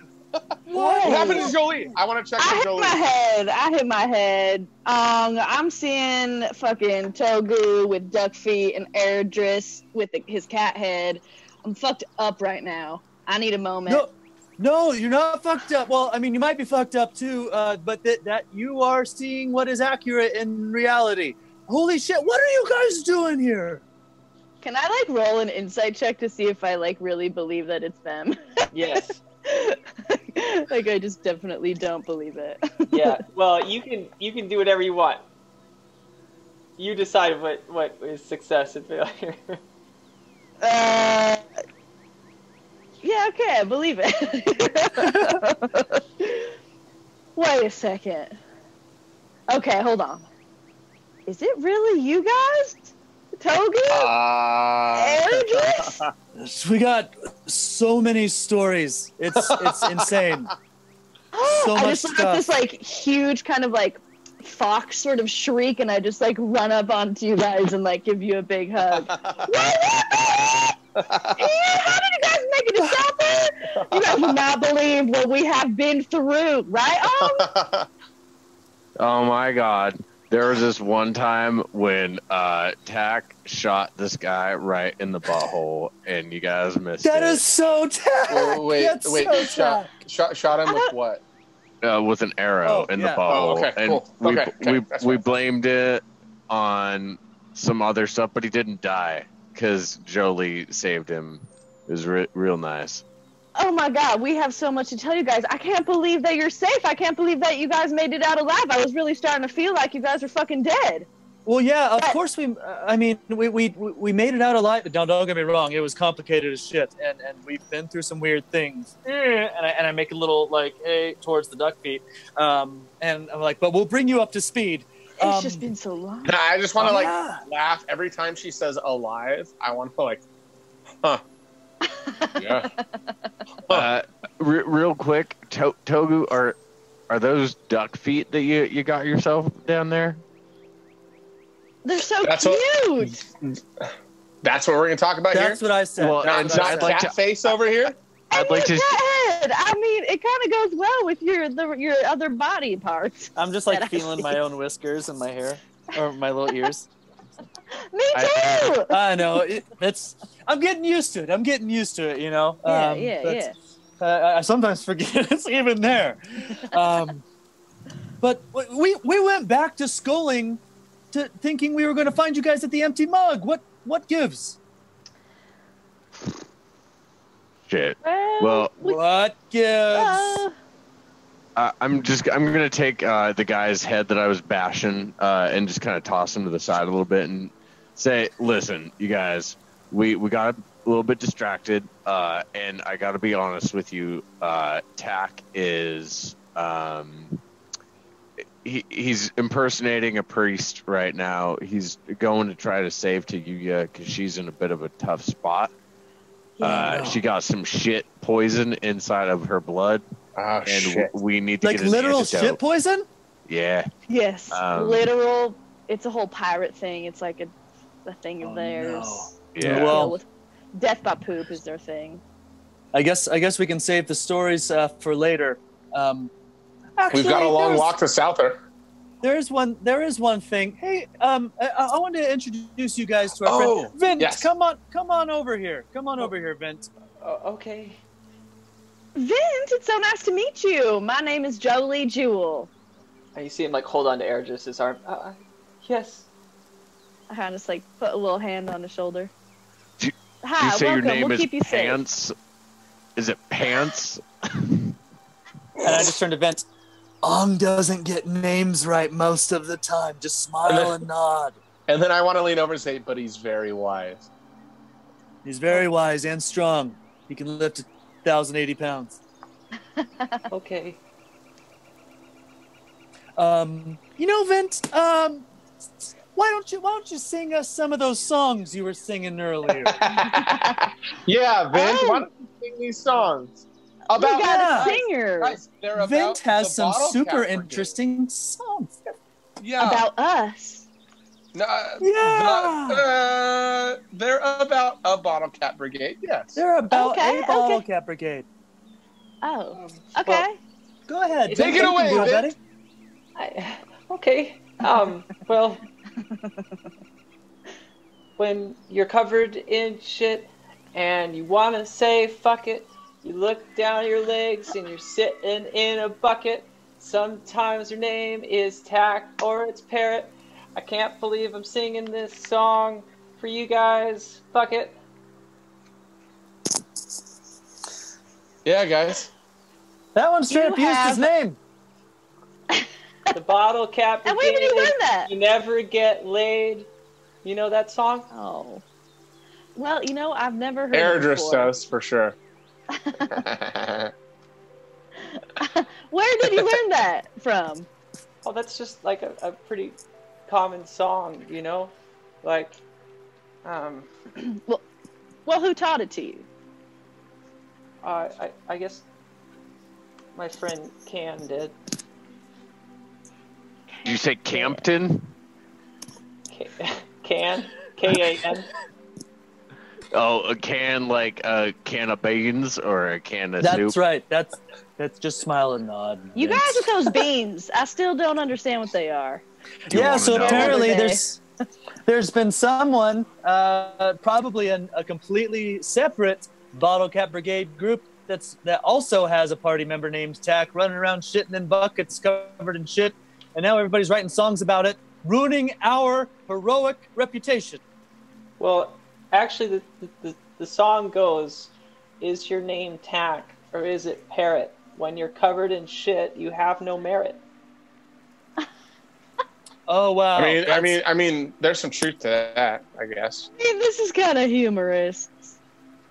It's just, we're out here trying to be heroes, and everybody's writing songs about just getting in shit buckets. Maybe there's just another verse that we haven't heard yet. Like this might just be the first verse. I mean, and to be fair though, we haven't killed anything in quite some time. So I Hey, I think hey, Ong, you Yeah. got a little pirate blood on your forehead, buddy. that's fine. It doesn't. That's not a dab. Oh, I'm yeah. Ew. Not, I don't get to scratch this up on Heather. I wanna try to reach up and like wipe it off, and then when no one's looking, I want to like lick my finger. Oh, But I wanna do it when nobody's God. looking. Try to keep it a Yeah. secret. Well, so yeah, Vint, pay attention to what we do and tell all your friends about our heroicisms, because we are going to rewrite our reputation, and you need to come up with some songs or just help us out, buddy. well, I thought of another one. Yeah. I thought of another song that maybe, or I thought of a song that maybe I could start singing to my friends if you guys want. Okay. Yeah, let's hear okay. it. Yeah. Give us some inspiration, little buddy. Yeah. Well, I heard it just from a story about the Bottlecap Brigade, and I just thought I'd put it to some songs. Okay. But you're a hero if you cover your body in shit. What are you wearing? Looking really good like a hero, just like a Karen. Hey, I like that one. I turned to Togu. I'm like, who did you tell? I didn't tell anybody.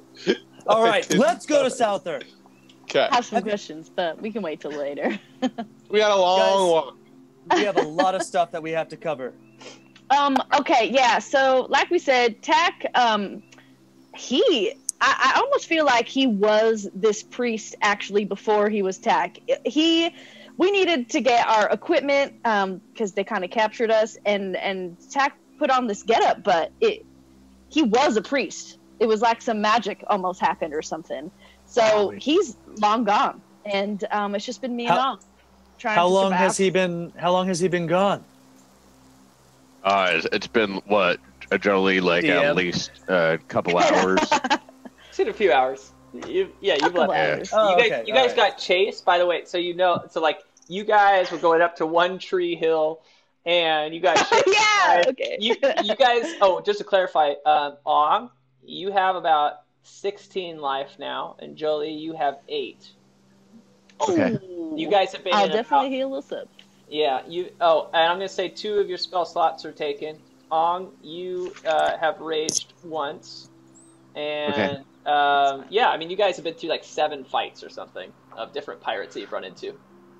And I gotta just say real quick, Jolie, that was badass that one time when you used your ear to strangle that one guy. I fucking Jesus Christ.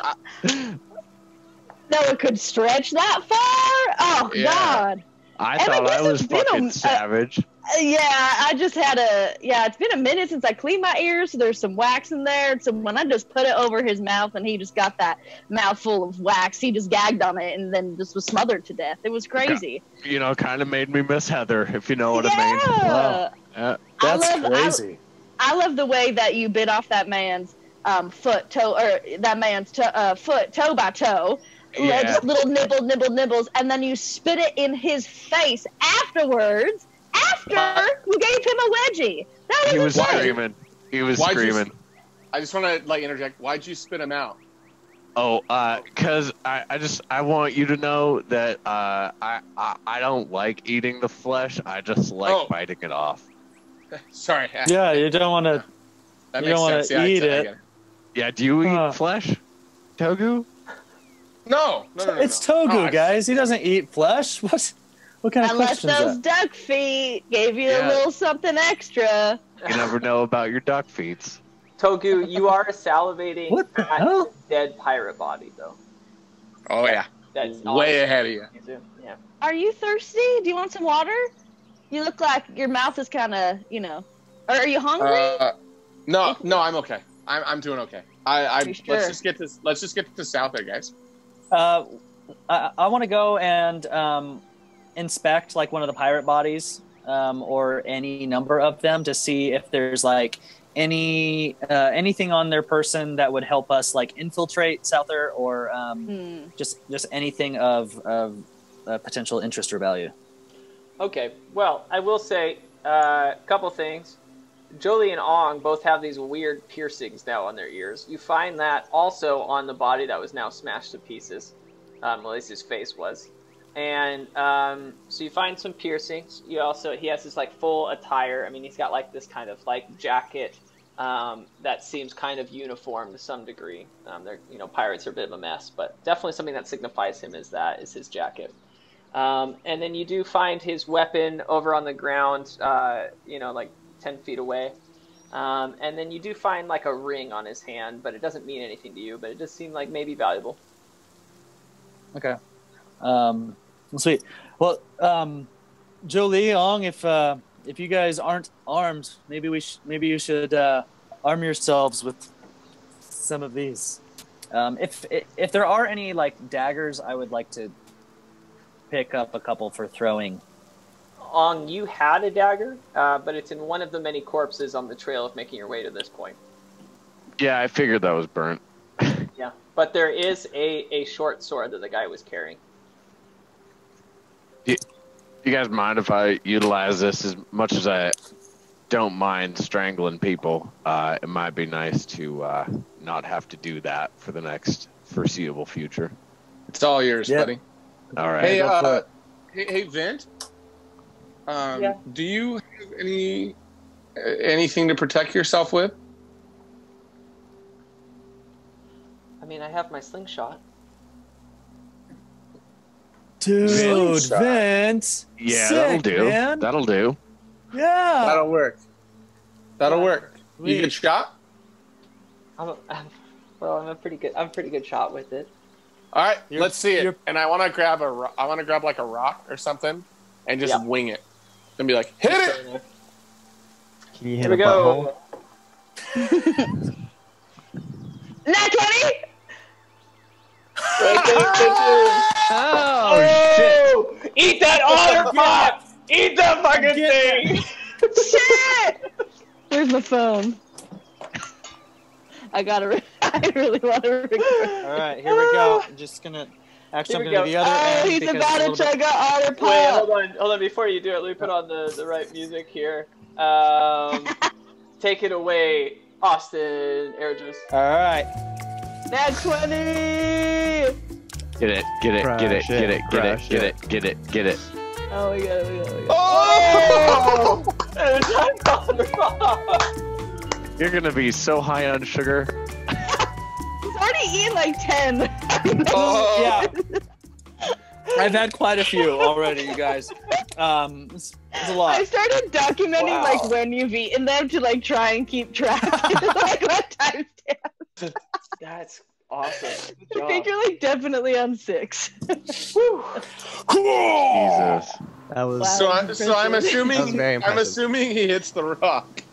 Yeah, so you throw this rock, and he just the pulls rock he explodes. just like pulls this thing back, and just lets go, and you see this rock literally split in two by a different rock. Whoa. Vint, that was awesome. Dude, way to go. I already said that Vince can be an honorary member of the Bottlecap Brigade. I was trying to make him feel Absolutely. good, but at this point, I'm like, legit, this is a full on off. Yeah, off, the buddy. real Bottlecap Brigade. The real Bottlecap Brigade. I really. Now all you have to do is cover yourself in shit, right, Eredris? No, that's not what you gotta do. That's not what you gotta do. Don't listen to owls. I really appreciate that. I just no thanks. No thanks on what? You're a part covering of yourself the in shit? That Bottlecap wasn't Brigade, regardless of whether or not you want to be. I don't think that my friends would ever stop teasing me if I was a member of the Bottlecap Brigade. Well, you're gonna eat a whole bunch of buttholes before you gotta worry about that, you little loser. It's I want to pat him on it's the a back. metaphor. Isn't he hilarious? He's so funny. So funny. Super It's funny. been a while since we've talked. It sounds like you don't have very supportive friends. But you know what? Let me tell you something. Before we part ways at Ivan Tor's little whatever he works out of, we're gonna show you what the Bottlecap Brigade is really about. Okay. Okay?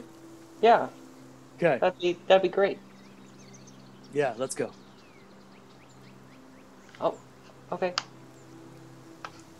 Where would you guys like Where are to we going? How far away are we from Southor? Like when Oh, Tack man. was giving his speech, could we have like heard the echoes of it? No, okay, you we're that have far no away. idea. This is what you guys saw, right? Is that you guys started like carrying P's body. By the way, P's body was the big orc that was thrown, right? So I was going to ask you about that. yeah, he's like 40 feet away. Ong like threw him like at a different pirate and just happened to like hit this thing, right? But you guys are probably about a mile away now because you've been like you've been running, you've been hunted basically for the last like hour or two.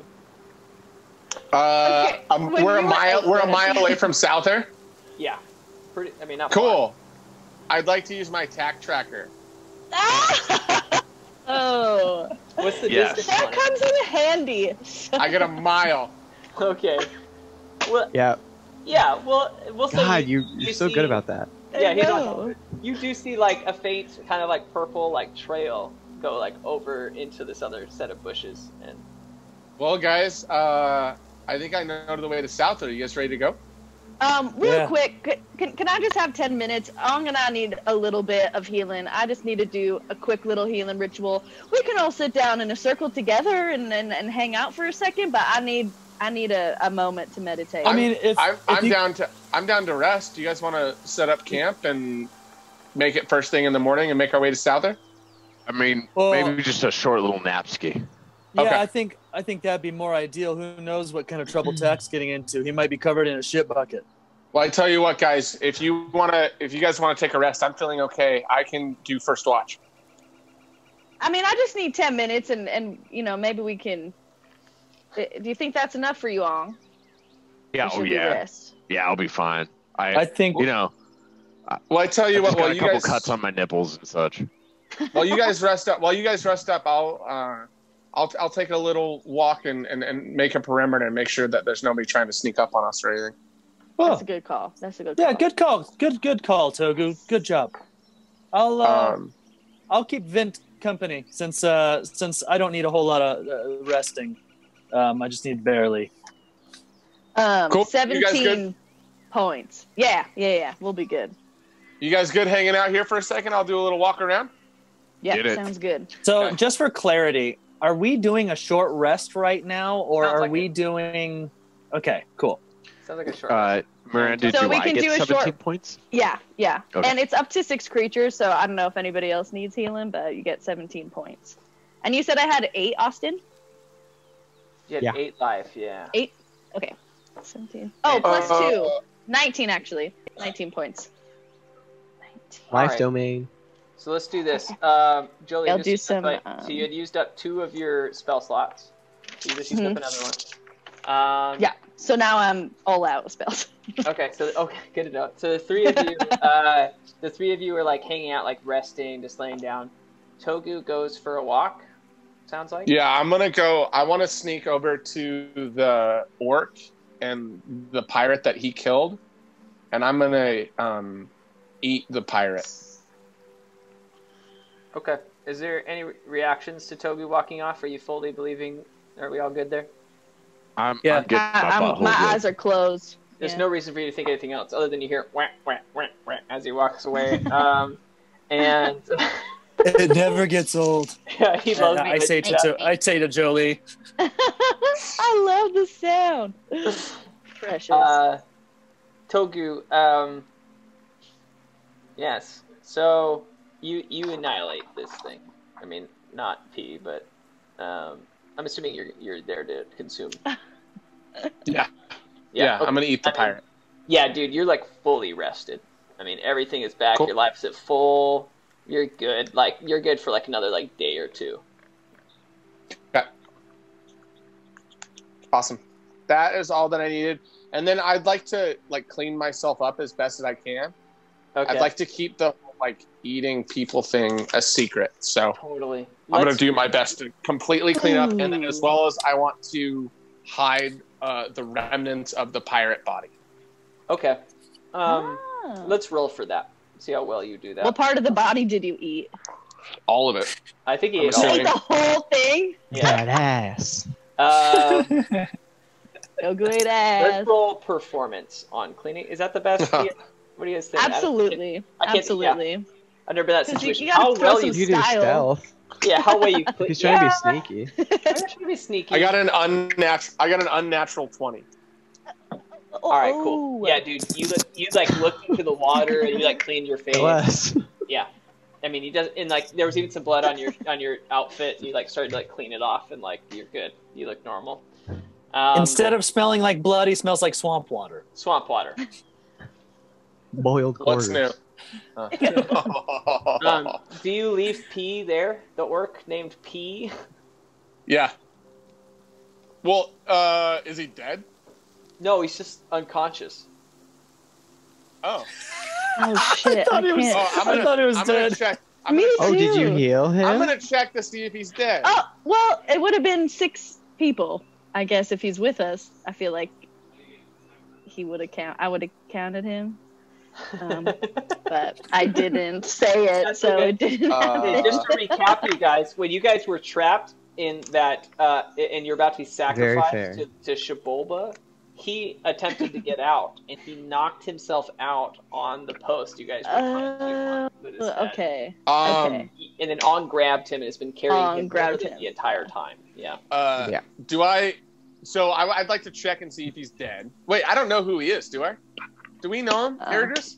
No, we don't. They don't No. know him. Then I don't give In two that- shits about the orc. In that case, I feel like I definitely would have given him healing if he was like running with us the whole time and was like right by us. I thought he was like long gone. All right. How in about the this? forest. How about this, Jolie? You and Ong went and grabbed him, right? And then you left this pirate body there. And then Togu goes and finds the pirate body and eats the body. You guys don't know that. And then he comes back looking clean and perfect. And you heal him, but he's still unconscious. Oh, okay. Hey guys, sorry. Yeah, that walk was great. Perimeter seems all great. How are you guys feeling? Feel a lot feeling better. good. I needed that moment. I did. Except P, he won't wake up, and I don't really know.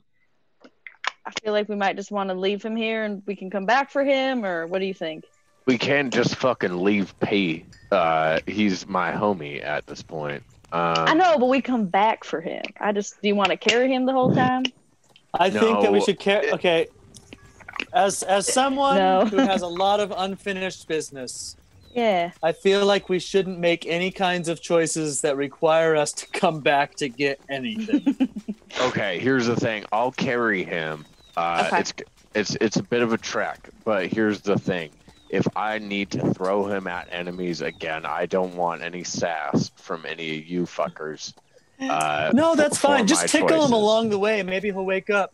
Yeah, I'll give him a finger in the bum. Wow. Just in the armpits. I don't know. Yeah, let's keep it. Armpits is okay. You got big He hands, told me to. He told me to. When we were on. Well, no, we were on a ship for Jolie, like a week. He was like, if I ever pass out, I just need you to put a finger in my bum. I'll be okay. I'm gonna roll insight on that to see if you're lying. I'd like to know what you roll. I remember that. Damn it! I roll a 5. Yeah, you do not know. It seems like maybe that could have happened. Yep. Yeah, I guess. I mean, Ong, you do make some weird deals with folks. All right, well, if that's what you guys decided. Yeah. Okay. If it's consensual, absolutely go for it. It is. If he gave me permission, yes. Is that what you're doing, On, to wake him up? Not yet. Okay, because I already rolled to see if you would wake up or not. So. Oh, well, then sure, yeah. Then I'm gonna kind of lift him up onto one of my shoulders, like I'm gonna carry him and just give him a little whoopsie in the booty hole, dude. Yo, Everybody did you just say you gave him a whoopsie in the poopsie? Is that it? Because what I rolled for him I feel weird. is that. Did you kill him? Did you kill him with a finger? He now has a prolapse. No, he just goes to town on his rectum and he doesn't wake up. Oh God! Whoopsie. Yo, we have Vint with us. Are you kidding me? I storm off on my own. me and wait, hold up. So this was happening as we were walking? Like, did we start to walk? This is how this happened? I think you guys were planning to leave, and then you started to fix the P situation, and Ong decided to do some stuff with P's body, and you guys just watch him for about 12, 15 seconds, just fish around in there, and P does not. Okay. So here's what's gonna happen. The moment it starts, the moment he goes for it, I just want to turn to Vent and just be like, hey, let's keep going. Let's get going. Yeah, I do the same. Come on. I'm standing and watching. Write a song about it. This does not need to be a song. We're just gonna get going. I'm just standing there and watching him do this.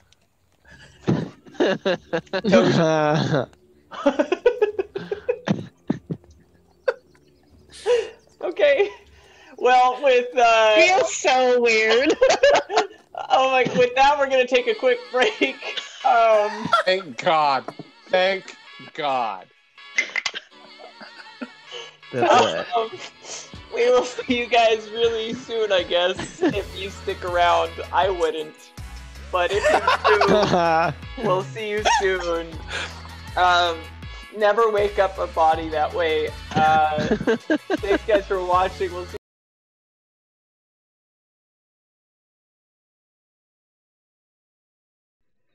All right, hello, we are back. Thanks for waiting. Sam had to do some stuff in the bathroom, so it took a little longer. Sam, since you're such a, important man right now, why don't you tell him what you've been wanting to say pretty much all day, all week, really? Well, so for anyone that's still watching our stream, I'd like to let you know that not only do we use dice every week when we play Dungeons and Dragons, but also you should probably be using dice every week too when you play Dungeons and Dragons. So if you need some new dice while you do it, you should check out Dice Envy because we're a Dice Envy affiliate. With that being said, there's some really neat things down below as far as hyperlinks that when you click on them, they'll go to Dice Envy. You can buy dice there. Okay. That was pretty cool. Thank you for saying It that. was the only one. Oh man, yeah. So that's gonna look so good. The Bottlecap Brigade. Go check it out. It'll change your life. You'll never be the same. Looks funny. All right. Well, we're gonna go back into session or episode 20. Which one is it? It's episode 28. Sorry. It is. Bam, bam, bam. And here we go. Tack. You heard a weird horn as the celebrations down below in the tavern are starting to heat up.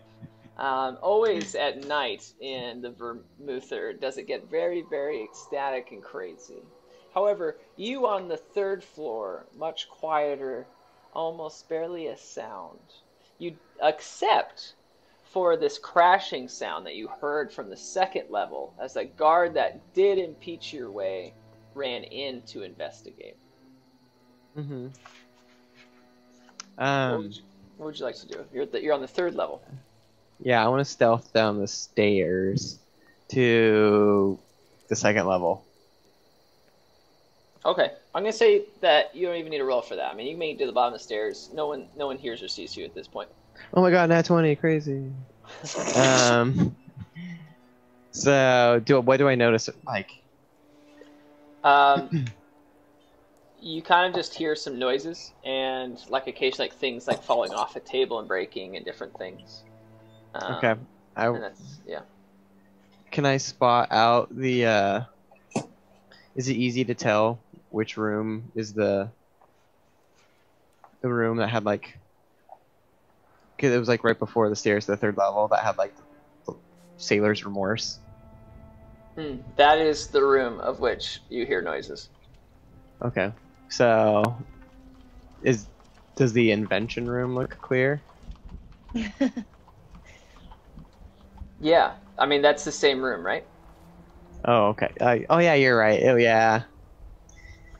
Good thing I wrote that in my notes. Yeah, there are 3 rooms on this level, at least on this side that you're on, and in the center is the largest room, and that's the room that you entered before, and that's the noises that you hear. Also, that door is slightly ajar, and it's definitely where the guard just went. Okay.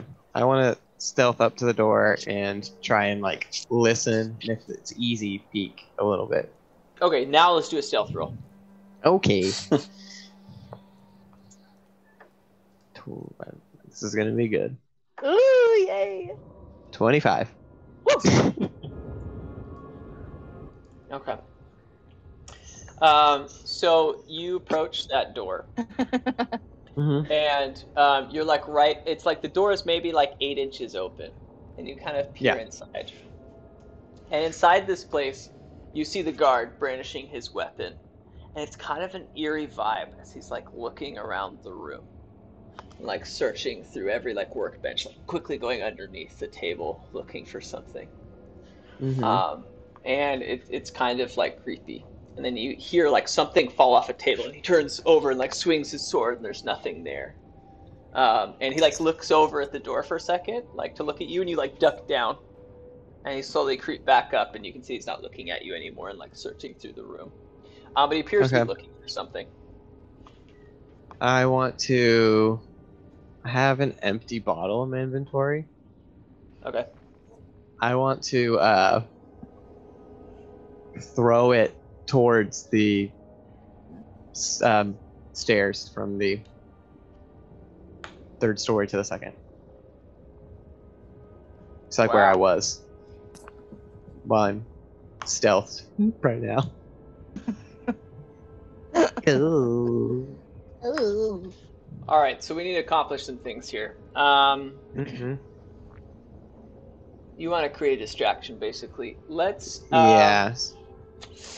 Let's just do like a dex roll. I don't know how to describe that. It's not really sleight of hand. Throwing the bottle. Yeah. Let's just do dexterity. 14. Yeah. Okay. All right. So, yeah, you throw this bottle up to the upper level. What would you like to do right when you throw it? I just kind of want to like duck behind the like nearest thing that will cover me. There is a pedestal on each side that has like a pot on top of it, like a decorative pot or vase. And then there's also 2 rooms, like doors. Well, I'll go sneak to the rooms. Okay, the one I'll on do the that. right side or the left side? Right. I'll go to the right side room. Horrible decision. Okay, so you go to the right I'm side. dead. You're just going to open the door and go in? Yeah, I want to stealth in. All right. Well, let's do a stealth check first. 17. Okay. So you enter this door and you're able to like walk in and you turn around and like slowly close it very stealthily. Actually, would you like to close it? What's your plan? Not completely. Okay, Like, so you leave it open just a little crack. bit. Yeah. You can hear that the guard like opens the door from where he was, and then runs to where he heard the sound, which is upstairs. And you hear him go. You hear the thuds like go up the stairs. And yeah, what would you like to do now? I want to sneak into that invention room. Okay. We're gonna do another stealth roll. Nat 20. Oh my god. Yes! Holy shit. I'm kind of concerned that I might have a way to die. Fuck it. You've Yeah, never don't- rolled below never. 10, I don't think. Yeah. Well, a +7 to stealth. That's yeah. No, those dice are awesome. Joe, where'd you get them? A different website, so I No, don't you want to lie. say it. That's why they're not working. That's why they're not working correctly. Taylor's like, That's because I couldn't Dice set Envy you up doesn't better. sell weighted die. Here, let's try that again. Hey, VJ, do you know where Joe got those awesome dice that only roll nat 20s? I don't know, but I hear diceenvy.com/the Bottlecap Brigade is a great place to go if you want to pick up some super sick dice. So screw Joe's dice. Go to diceenvy.com. Yeah, I'm actually looking at some wooden dice they have. Right on. You're better with wooden dice.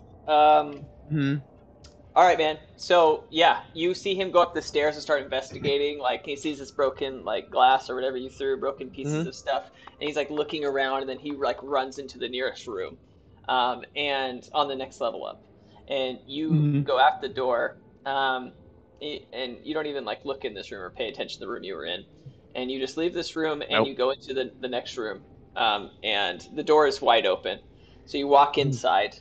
And on all of the workbenches is all of the inventions you had seen before, including your weapon. On the far end of the room, where there are still 3 bolts in the wall, underneath that is some sort of chest, and there are tons of tools, and even like some jackets to like cover your body and like safety precautions and different things. Definitely seems like like a whole area to work on and tinker. Okay. Yeah, I want to grab the vacuum, the crossbow, the 3 birds with 1 stone. You bet.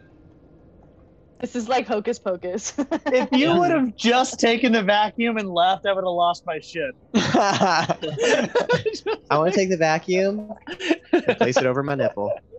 From there on out, Tack fights with his vacuum. Okay. So let me just be clear about what you grabbed. So you can write this in your inventory. But you have that it's called the vacuum tube.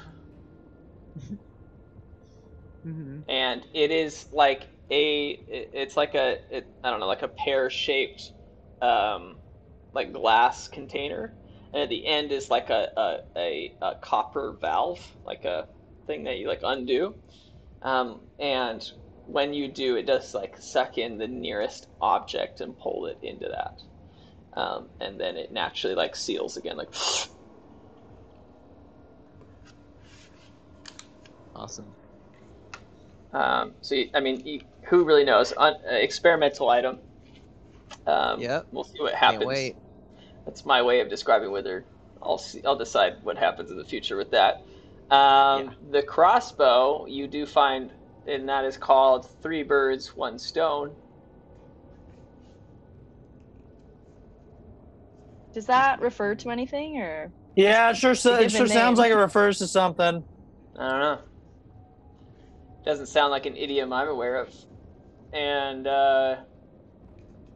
yeah. You're an idiom. Got me. You can. I'm scared to give a fighter anything good ever. So you can hit multiple targets. Mm-hmm. So one action, you can hit multiple targets. The first one is full damage.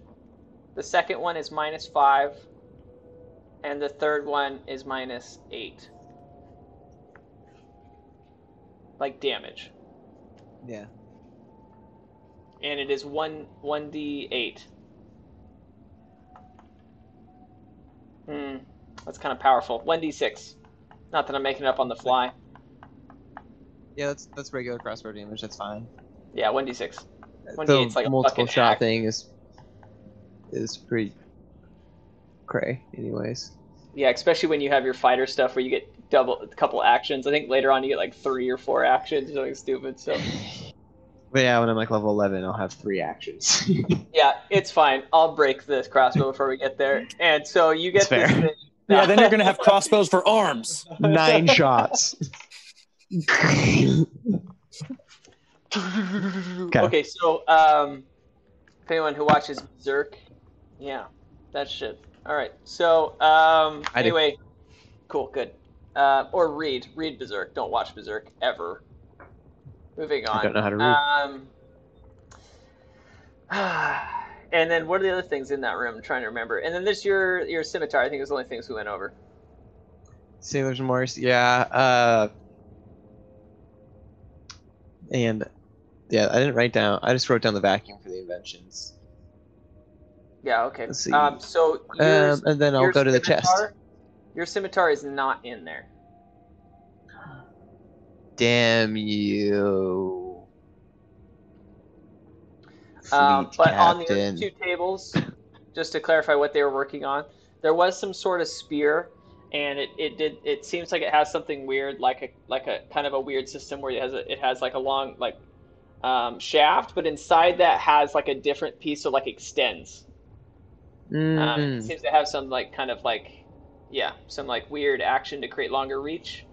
Cool. And then there, yeah. And then on the other table is just like this like weird book kind of thing, but all of the pages seem like they're made of metal or some sort of iron. Well, yeah, I might as well grab both of those as well. Those sticky fingers tack. Jesus. Tacky fingers. I'm glad you weren't in the last scene. That little bit would have taken 30 seconds. Okay, it won't come out. So you go to the chest, and it's totally locked. Can I search for a key in the room? Sure. Let's do investigation. I bet I have a negative to this roll. I do. 5. Nice. Yeah, you make a mess of things to the point where it was kind of like loud, some of the things that you searched for. I mean, it stresses you out. You're like, oh shit, that was loud. Yeah.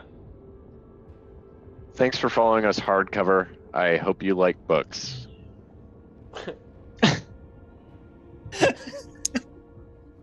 What was the thing we were?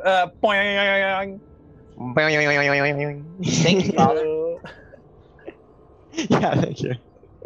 The thank you, Father, at the end is gold. I just keep imagining like a little priest guy like popping up like dun dun dun dun dun dun dun, and then it disappears again. Okay. Did you just do the? Did you just make the blue skidoo we can too? Was that the jingle you just did? Dun dun dun dun dun dun.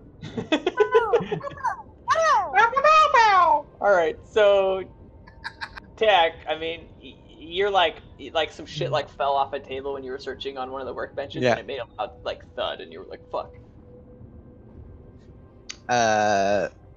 Yeah, I want to hide anywhere I can in this room. All right. So there are 5 workbenches, and then there's the chest, but the chest is pretty much against the wall. Yeah. All the workbenches have like, an underneath area, but they're fairly open. And then it is a tall ceiling. I don't know how to describe it. There's 2 windows. What would you like to do? It's pretty open. I want to get to the work. I'm imagining like Jurassic Park with the freaking like raptor scene. The Velociraptors. Is there an oven nearby? But it's all open, the tables, so you could like look underneath them. Yeah. I'm staring at a cup of Jello right now. You are. Can I just want to get to the workbench furthest away from the door and like try and kind of like hide at an angle to where they can't really see me, but I can see his feet. All right, cool. Like be crouched. Yeah. Let's do another stealth roll. And then he whispers, "Hold on to your butts." Your butthole. Stealth roll for days. 18. Damn. All right, so you move to this bench, and you're like behind. So that I would say there's like several rows of benches, and so in comes this guard. He's like still holding his weapon and like slowly stepping around, and you can kind of hear him as every step makes that wooden kind of creaking sound in this large wooden building. And he's holding his weapon like slowly moving around. And you're like, you feel fear, right? And you're like even trying to hold your breath to stop yourself from making sounds, right? And you feel this weird tickle on your lower back. My hand smells so good. Oh my god. Oh gosh, the thing that's in the room. I want to like just kind of do like a quick glance to see if I can see anything there. Yeah, I mean, you look to your lower back and you don't feel a tickle there, and you feel a tickle like on your right side now. I want to try and like grab it with my left hand. The tickle. Let's do athletics. The tickle. I'm gonna grab that tickle. This also decides how quietly you do it. 16. All right.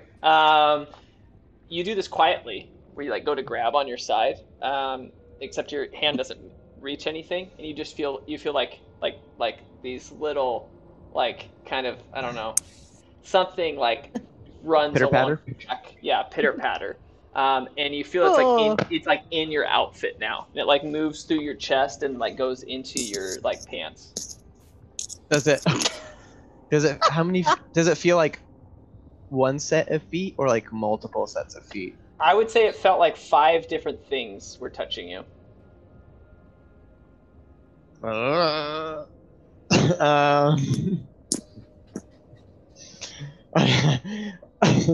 it's going down my pants.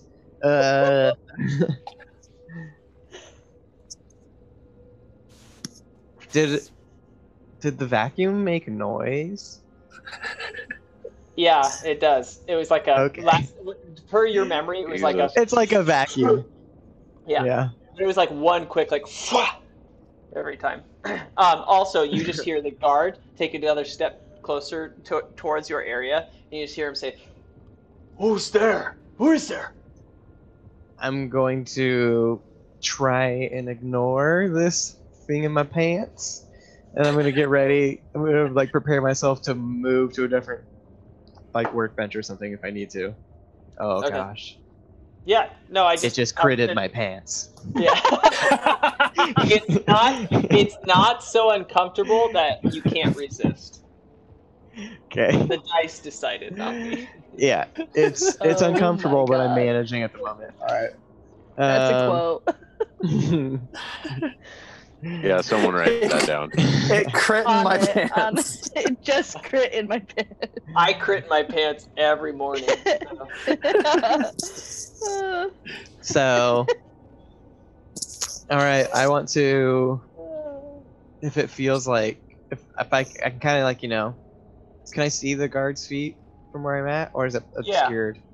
Yeah. He hasn't Okay. like looked down yet or anything like underneath. Yeah, I'm gonna try and scurry towards like a bench, straight Jurassic Park style. All right, dude. Bye. Another stealth roll. Here we go. 24. Hold on to your butts. Hold on to your butts. Holy Wow. shit. All right, cool. I have. Yeah, I gotta Can you stop see my asking stealth? you stealth. It looks No, really but good. It does It look looks good. really It looks like a good. really high number. It's a 7 to my stealth. Oh gosh, I think that hat was giving me a headache. Okay, here we go.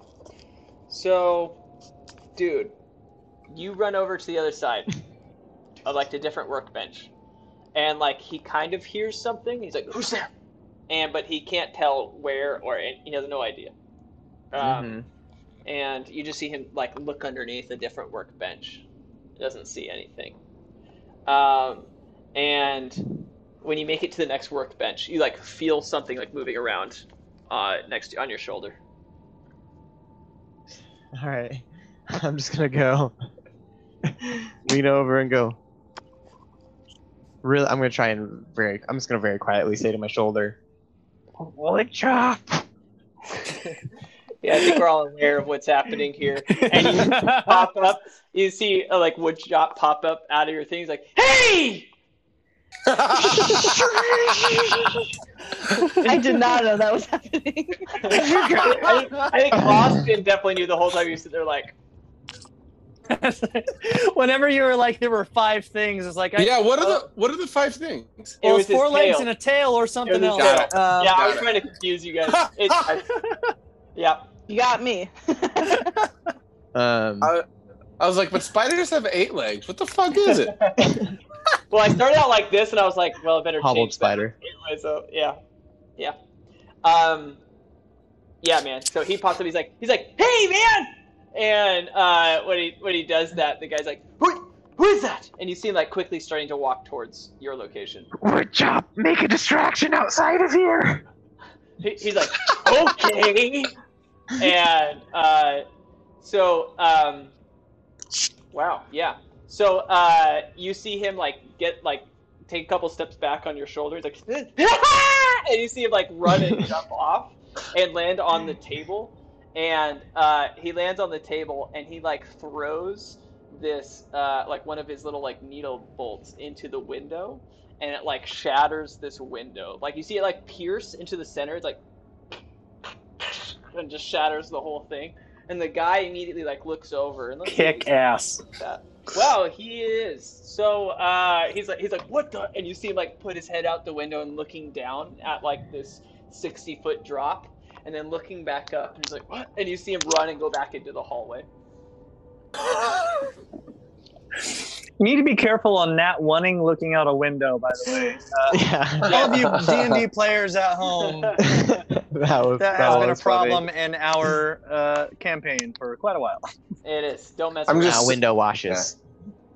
Yeah, what a surprise. Austin's going to make somebody else fall from a height that they can't survive from. 1 Well- mile. Yeah. Roll perception. 1 mile, You fall out of exactly. the boat. The guard rolled a 4, so he didn't quite fatally look out the window. But he did look out and was convinced that something went out that window. And then Tax Cool. like sitting up on the workbench being like, "Ha!" Wood chop. I'm still talking Or quietly, wood chop, sorry. just in case. Yeah. Wood chop, You're fucking incredible. I was shitting my pants. I'm so scared right now. See how clammy my hands are. And like he's moved from the workbench onto your hands and then back onto the workbench, like holding a sample of like the clamminess of your hands. He's like, "Oh, gross!" Exactly. So we need to open this chest. I think Chest. our stuff is in there. Ha! And he's on top of the chest. And he's like moved around it like 4 times. He's like, "It's locked." Yeah. Figured that one out too. It's terrible, isn't it? Okay, so we need to search the room for a key together. Search room key. And he's like checking everything out. And he like shows it back on your shoulders like, "No key." Oh. Woodchop. Can we use one of your tiny arrows to try and pick this lock? Oh. Yes. Great. And he like hands it over to you. Woodchop, no. You, yes. All right. I'm not a thief at heart, but I'll give it a try. As you reach for it, he pokes you in the hand. He goes, "Ha!" And then he hands it to you again. Wrong place, wrong time, Woodchop. Come on now. Woodchop, funny. But I appreciate it. I appreciate the joke. I'm conflicted, so I'm gonna give this a shot. Okay, so you're gonna take a tiny needle, which is the size of his arrows, and I don't know what, pick lock, sleight of hand. Let's do sleight of hand. 15. So that needle breaks, and it kind of like hurts a little bit, but you do see the lock go and like pull out of its like locked position. I turn around and blow a kiss to Woodchop, and then I take the lock off and open the chest quietly. Okay, Woodchop is not there. You actually Bless don't know you. when you go to. Jesus Christ.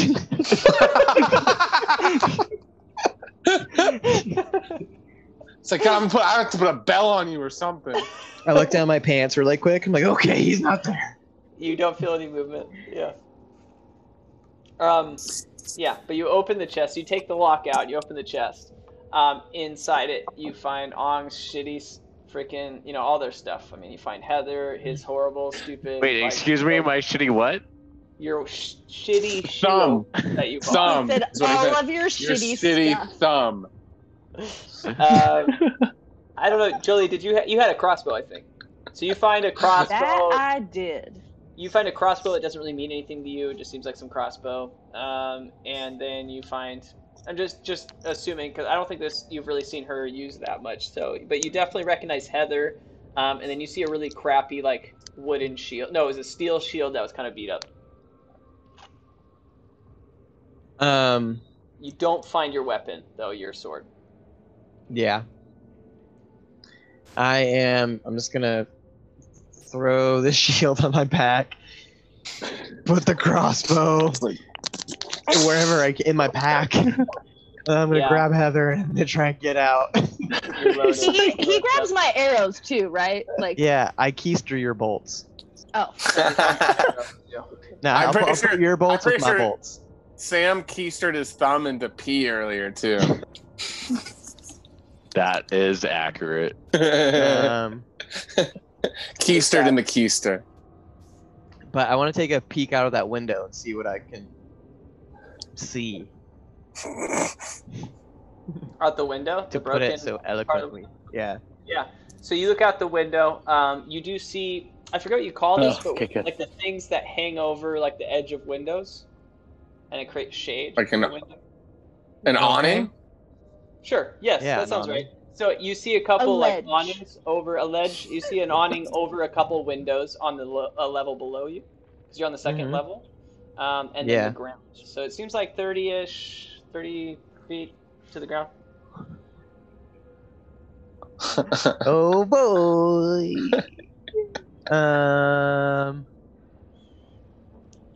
Okay. Yeah, that's really my only option. All right. I want to try and land on the first awning. Oh, you're jumping. Aim All for right. You got this. There You got goes Aim for the my bushes. hero. Buddy. Yes. Thank you, Watch Taylor. him as they fall. Yeah. Then they die.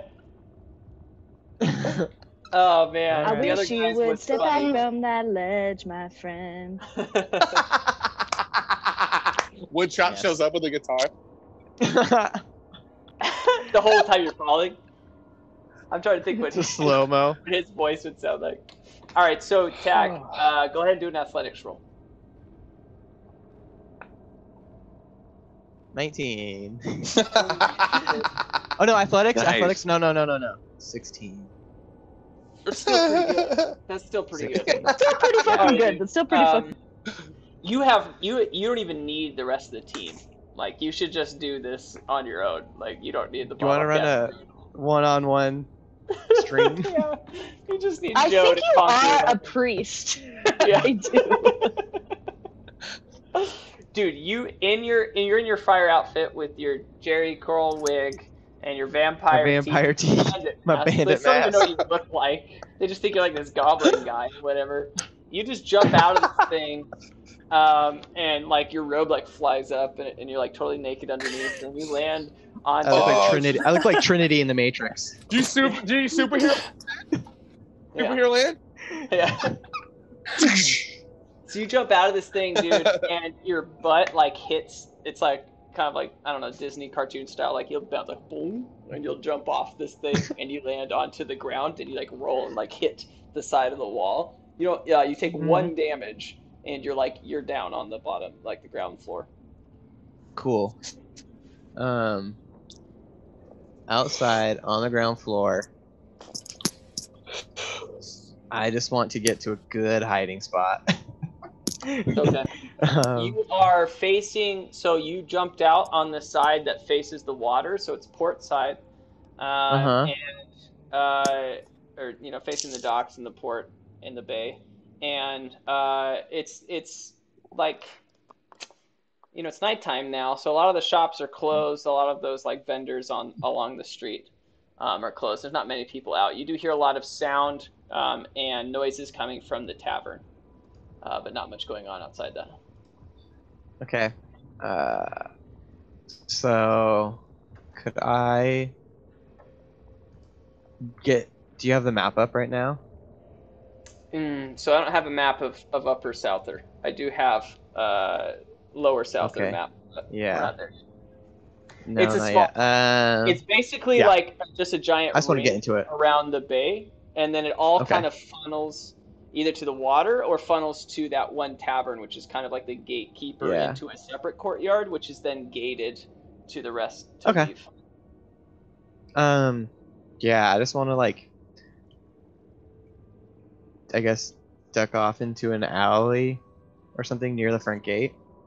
Okay. Well, so the only way to get to the gate side is through the tavern. Oh, I literally have to go through the tavern.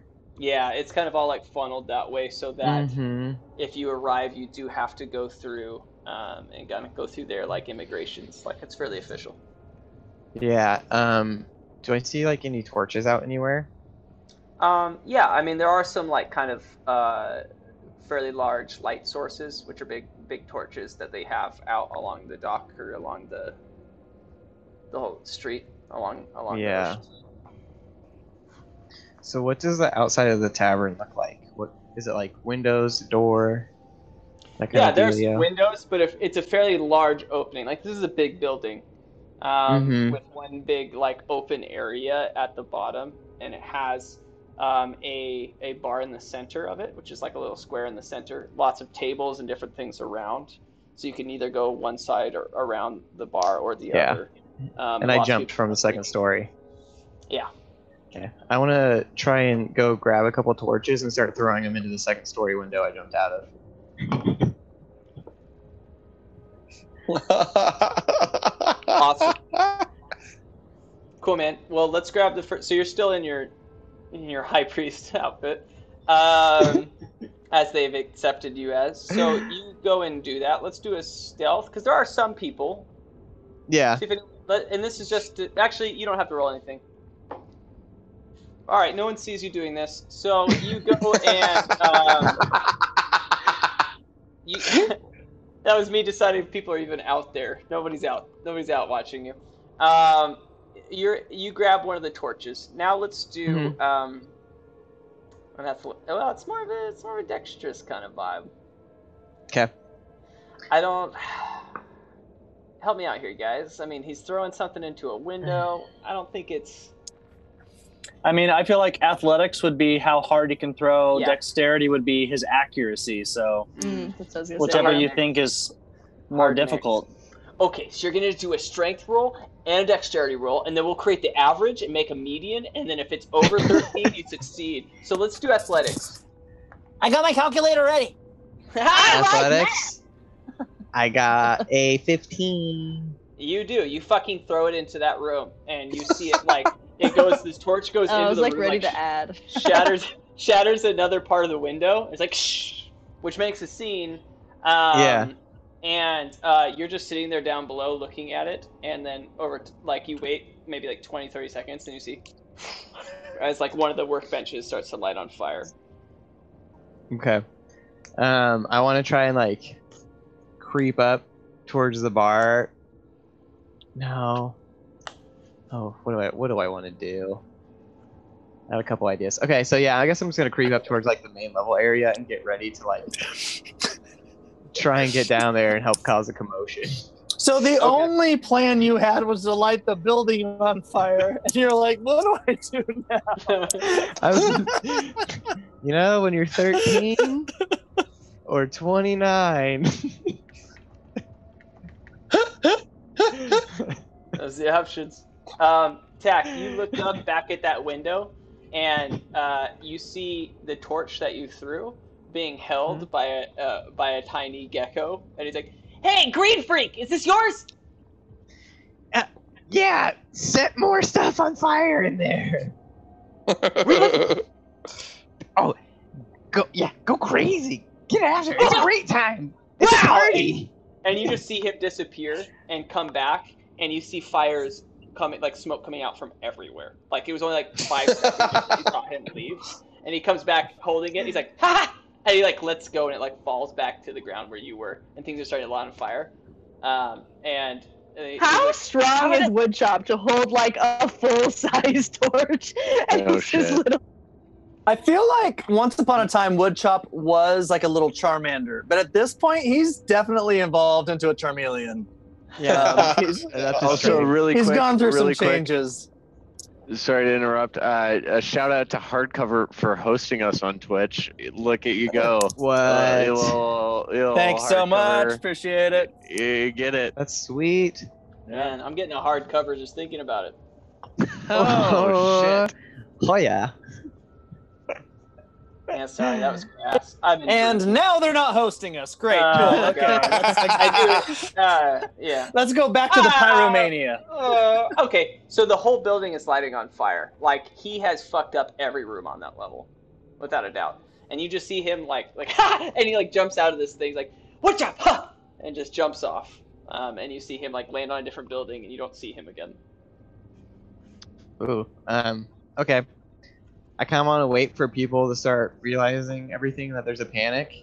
Okay. And then when they do, I'm like, "Fire upstairs!" in a like strange voice, my not tact voice, as much as possible. Okay. We'll fast forward. And so now your people are starting to like see the smoke, and people are like yelling, "Fire! Fire!"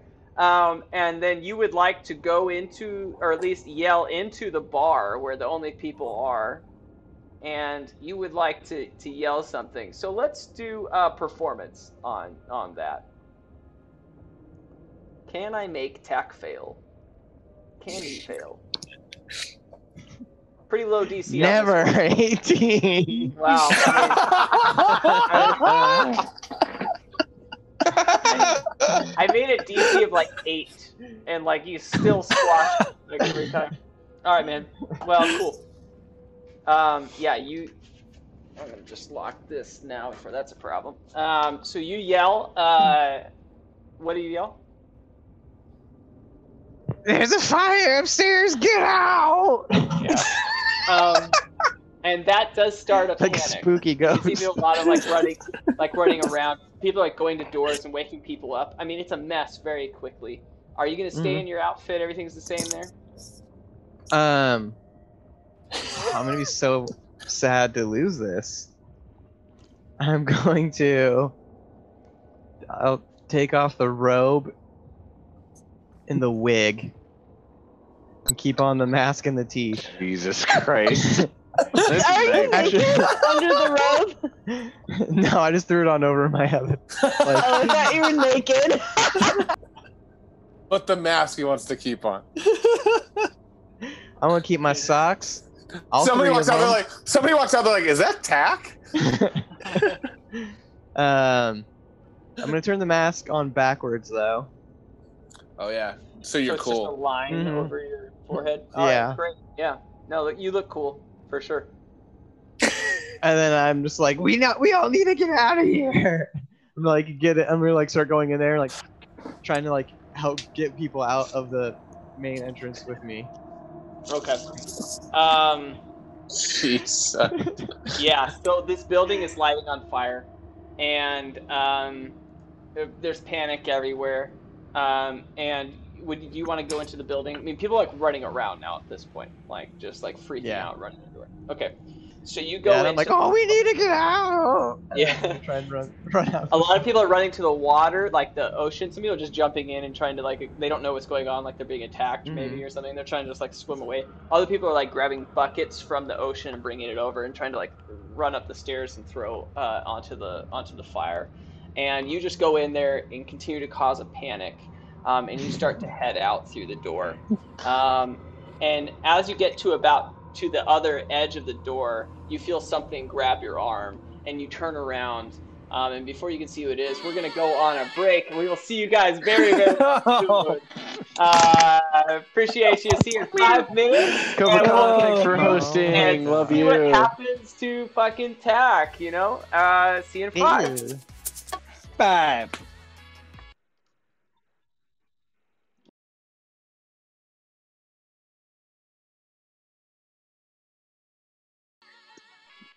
All right, and we're back. I'm excited to tell you how this part of the story ends, or at least progresses. But before we do, Austin, tell them about Dice Envy. Yeah, we're all super excited to figure out what happens here. But real quick, guys, go to diceenvy.com / the Bottlecap Brigade and pick up some super cool dice. They have tons of great products there, all different kinds of like materials that they build their dice out of. There's a mystery bag where they just send you a bunch of like different random designs in a little dice set. So peruse their inventory. It's super, super cool. And you're helping out all of our content as you do that. So thank you for that. Diceenvy.com / the Bottlecap Brigade. Cool. Awesome. All right. Am I just gonna, okay.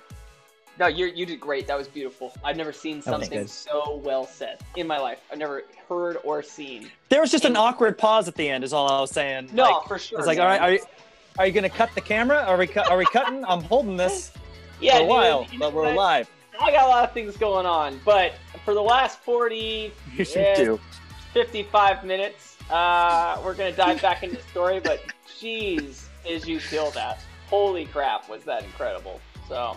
well done. Nice. 10 out of 10. At least a 3 out of 4. We'll see. Moving on to the story.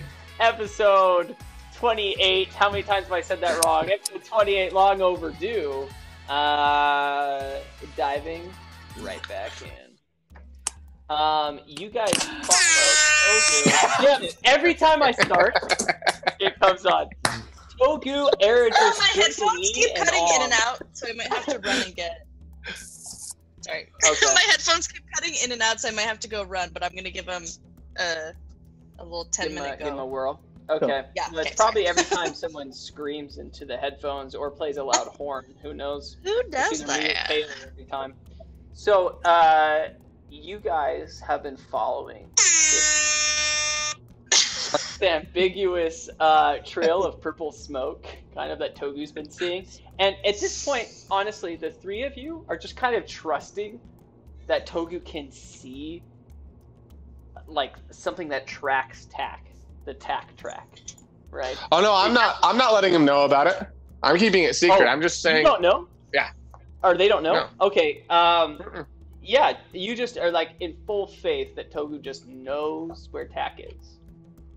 Or What is it that lets you see Tak? Well, Not in character, but it's I got gifted it from the. Didn't I get gifted it from the guy that gave me the falconry glove too? No. No. I don't even remember. The man in the sky just gave it to you. Back in Icker, whenever Tak went off to randomly work, and you guys found him in a frickin' in that trailer, just rolled up in a rug. Oh yeah. oh yeah. Austin Yeah, was just like, That was like my first. by the way, episode. now you can do this. I just want to play it off because I know the area. I mean, it's not too far from Sculling, right? And so I'm just gonna play it off like I know the direction to south. Okay. Yeah, why don't you guys all do an insight check? And the DC you have to beat is whatever Togu rolls as his do a 1d20. Let's do your deception. You roll a perception check, and that is the DC they all have to beat. That sounds fun. Let's do it. You guys cool. didn't. Oh, You guys gosh. didn't. Oh gosh. 14. What did you roll, David? I natted. I knew it. That confidence. Dang. So you Pretty guys good roll, too. you have to beat a 40 then, because he criticaled. So good. It's more than that too because I haven't even used deception nor my jack of all trades. Okay, so you guys all fail. You like really, like every step, every went that he takes is like very intentional, and like you're like, wow, so confident. It's amazing.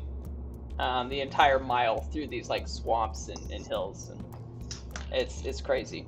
Togu, you open up into this clearing and you suddenly stop, and you can see that you're at this weird place where you can see the gate over to the left. Souther is right in front of you, and for some reason your tack track is like moving to the right side of this giant wall along the side of the gate. Inside or outside of the gate? It seems to move towards it's not, so the gate is way over to your left, and there's a giant wall, and then it seems to move over to like the right side of it. You can't quite tell where it goes. Is the tracker, is it like going through the wall or is it like going over top of the wall?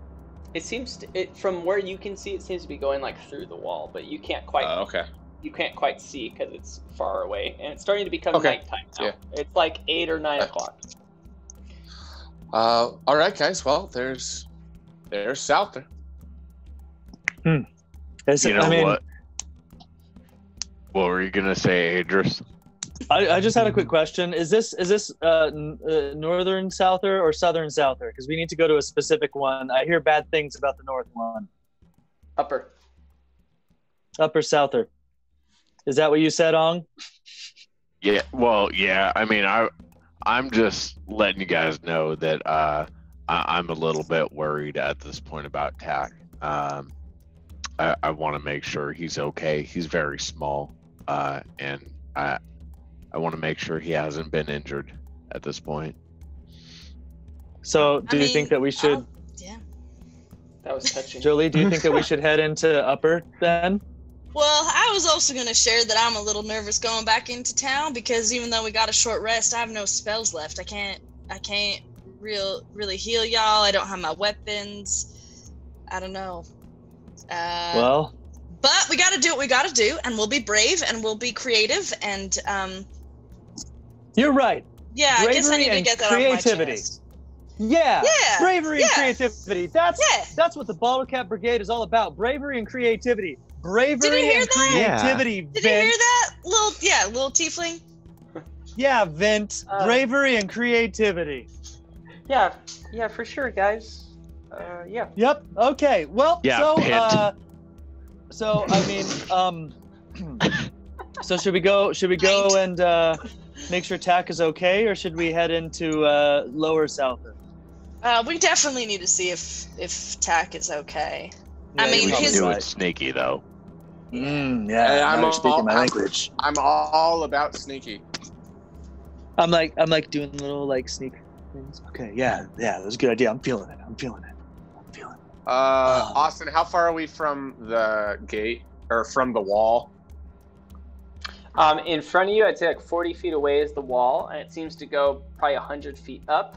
The actual gate, like the large gate itself, which is open but has a lot of, like obviously is patrolled and well watched, is over to your left. I would say maybe I don't know, 200 feet away, and then the wall seems to continue, and you can see your attack track is like moving towards the very right side, which hits kind of this large mountain it's not, I don't know how to describe this, but a very large like kind of like wall of rock that seems to be at the edge of this peninsula. So you can climb the rock to get to the top of the wall. Yeah, potentially. The rock seems to go up quite a bit higher than the wall, and the wall hits it. But you can see some sort of like looking like ramp kind of thing on the outside of the wall on that side. Cool. I want to point out the ramp thing and then to the rest of the crew and be like, so you guys want to go through the main gate or see if we can get up that side? Ooh, not the main gate sounds awesome. Yeah, no. Let's try climbing. Cool beans. Let's do it. I want to like start Naruto running sneakily, and I'm gonna like nudge Vin to be like, hey, watch this. And I start Naruto running, and then every once in a while I'll somersault sneakily, and then just start Naruto running again. Okay. I'm in full sneak mode. Yeah, man, absolutely. Yeah, it's amazing watching Ergis as you guys like kind of jog casually, go at the same speed as him as he goes, shh, and then stops, and then stops. But he feels very cool and debatably looks very cool to a very specific set of people.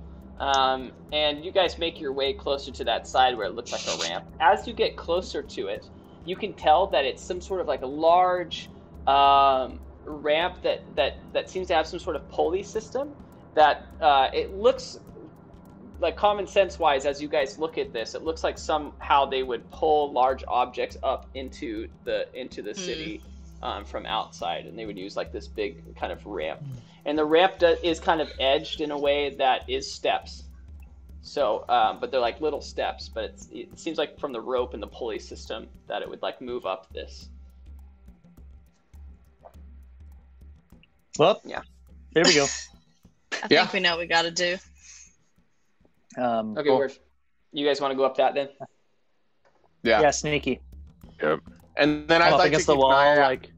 I'd like to keep an eye out for any guards or anybody on the wall as we're climbing up. Okay. Yeah. Why don't we do a perception check? Ooh, that's not great. I got a 3. Okay. That's so good. That's so good.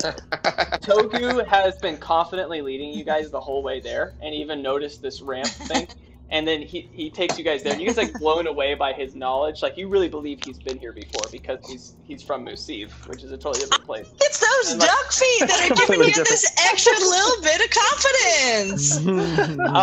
Yeah, like you guys full on believe this. And he even like looks, he's like, wait, and then looks around and he's like, there's no guards. I'm 100% sure. And so he starts to go up this thing, and you guys all start to go up this thing. And you can even use the rope to kind of like pull you guys up, because there's several ropes coming down to like help move things up. And you guys get about halfway, and you hear this sound like psh, and you look up and you see a torchlight, and then another torchlight, and another torchlight, and there's like 5 lights at this point that just like appear at the top of this wall. And you look up to see Tack dangling from a rope, completely like bound onto this thing, and hanging from the pulley system. And you just hear this laughter. Aye. And you see the Lord of the Bay looking down at you guys. You Baylord bastard. Aye, it's about time you guys came back for him. We've been watching him since he walked in.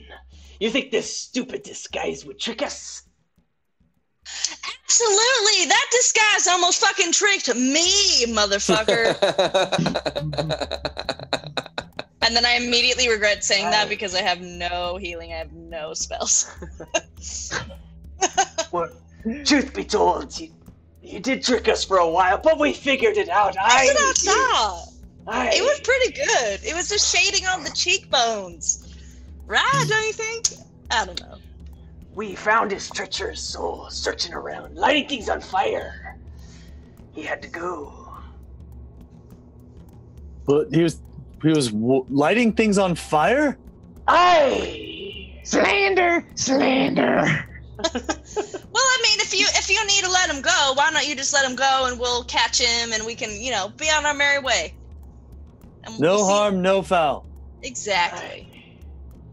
That's the Yes, first they'll punish wisdom me. you said. I will let him go. But first, I'll show you what we use the ramp for. And you hear these guys like, and like moving this thing, and these huge tree logs are being pushed over the rim of this wall and starting to come down. As they do, they release Tack. And Tack, can you make an acrobatics roll for me? What is happening? What? Oh, he's falling. What a surprise. 1 mile. 10. His lowest roll yet. It's a tough That was a spell. 3 plus 7. Okay. Yeah. Where is the music? There we go. Tack. Yeah. This huge tree, log starts to roll down, and they drop you onto it. So you're like running backwards on this tree log as it's going down. You did roll the number that allows you not to fall off, so that's good. However, you are rolling on this log that is quickly approaching your 4 friends. I would say this tree log is pretty large. Let's go with over 1,080 pounds. And Fair. Togu, Erigis, Jolle, and Og, you can make an athletics roll to do whatever you want. Actually, let's just do Togu. What would you like to do? I have a question for you. So I've got steps, right? Mm-hmm. How tall are, if I was to lay in the step, would the log roll over me? Tiny steps. Okay. I'm just gonna. Hey, Ong. What's up? Would you throw me over this log? Yep. And I don't even want to hesitate. I just want to kind of pick him up and. I want to ask, aim for Tack. I just kind of I flick him in the general direction of Tack. Okay, right when I see them do this, one of my cantrips I have is guidance, so you immediately get a D4. Okay. Sick. What am I rolling for this, Austin? I don't know. I guess you're throwing a body, so let's do an attack roll at Tack. An attack roll? Okay. This is only an ability check, so you don't. It's gonna hurt. You're throwing him, yeah. Yeah. He's small. I don't know. Yeah, SMOL. it's just like throwing Heather at something. Okay. Well, I mean, unnatural 20 if we're using my. Yeah. I think that hits Tack's AC. So, Yeah. why don't we do this? I will decide Togu's damage plus your strength. So just tell me what your modifier is. My strength modifier, so like the stat modifier is +4. With my proficiency bonus, it's 6. But it's I up don't to know if you. we consider proficiency. Yeah, let's just do +4. Are you rolling proficient in bodies? Are you rolling to see how much I'm injured by this, Austin? That is my We're weapon. gonna do you next. Both of But, us. Yeah. You can ignore my roll. You can ignore my roll. I rolled a 1d6 for damage. What it was was a it? 5 plus 4, so you're gonna take 9 damage, Tack. You, however, Togu, are going. I don't to take any. 3 damage. I don't take any damage. Why? I is don't that? get physical, because I don't get physical ailments. They do not hurt me. So you still have an HP. It just doesn't. Right. hurt. It does. So you Oh, still is that? you still have health. You just don't feel anything. It said, I'm immune to all physical ailments. Yeah, so you can't get the flu. I also can't get hurt, right? Like, no, you can definitely die, Taylor, and that has not changed at all. Like, you still have, like, a health amount. You just don't feel it. That makes sense. Like, you feel always good. And you also don't have death saving rolls anymore as an undead. So, like, you don't even know, really, when you're approaching that anymore. Oh, okay. So you have you're like you're like the Black Knight in Monty Python. And if someone tried to poison you, it wouldn't work. If someone tried to a lot of things wouldn't work to you anymore. So like you have a lot of advantages there, but yeah, you can still die. So you take 3 damage, which feels like nothing. And Tack, you're like taken off this thing immediately, and you guys like hit this like stairs, this ramp, and like roll onto the other side of it as you guys are like hugging and rolling, barrel rolling over. However, the log is still rolling at Ergis, Jolie, and Ong, who need to have a reaction. Ergis, let's go. How high up are we? How long were we climbing and all that? Yeah, I think I said the wall was like 80 feet. Is that right? I'm trying to remember. I'm gonna say about halfway. You said it was like 100. 100 feet. So 50 feet up. Okay. So what I want to do is I want to grab Vint, and I want to run. I suspect we are like up against the wall. Is that? Yeah. So like the wall's here. Like this big ramp coming off of it. Cool. I want to run. I want to grab Vint, and I want to run and jump off of the edge. Like right, cool. So if it's running towards me, I'm running this way to jump off of the edge. Okay. Yeah, let's do athletics for you. Cool. And Jolie, I'm going to ask you next. I got an 11. Yeah, great. So you're running and you jump off. This thing does make contact with your back as you do. And you take 3 points of damage from that. Okay. And your landing, however. Can I, as I'm, yeah. So let's see. I'm falling 50 feet. Let's go ahead and let's see. Sorry, let me do my damage real fast. I think I'm down to 28 here, or 27. Cool. Sweet. As I'm falling, I just want to be like, mingle with the wind. And I want to use, and I want to cast Levitate on myself to assist in my slow fall attributes that I have already. Yeah, cool. I mean, you're like falling and it's like slowing, and then you end up like a couple of feet off the ground, and you're good. Like you feel fine.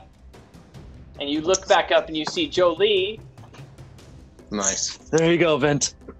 Can I just try jumping over the log? Yes. As it comes by me. Absolutely.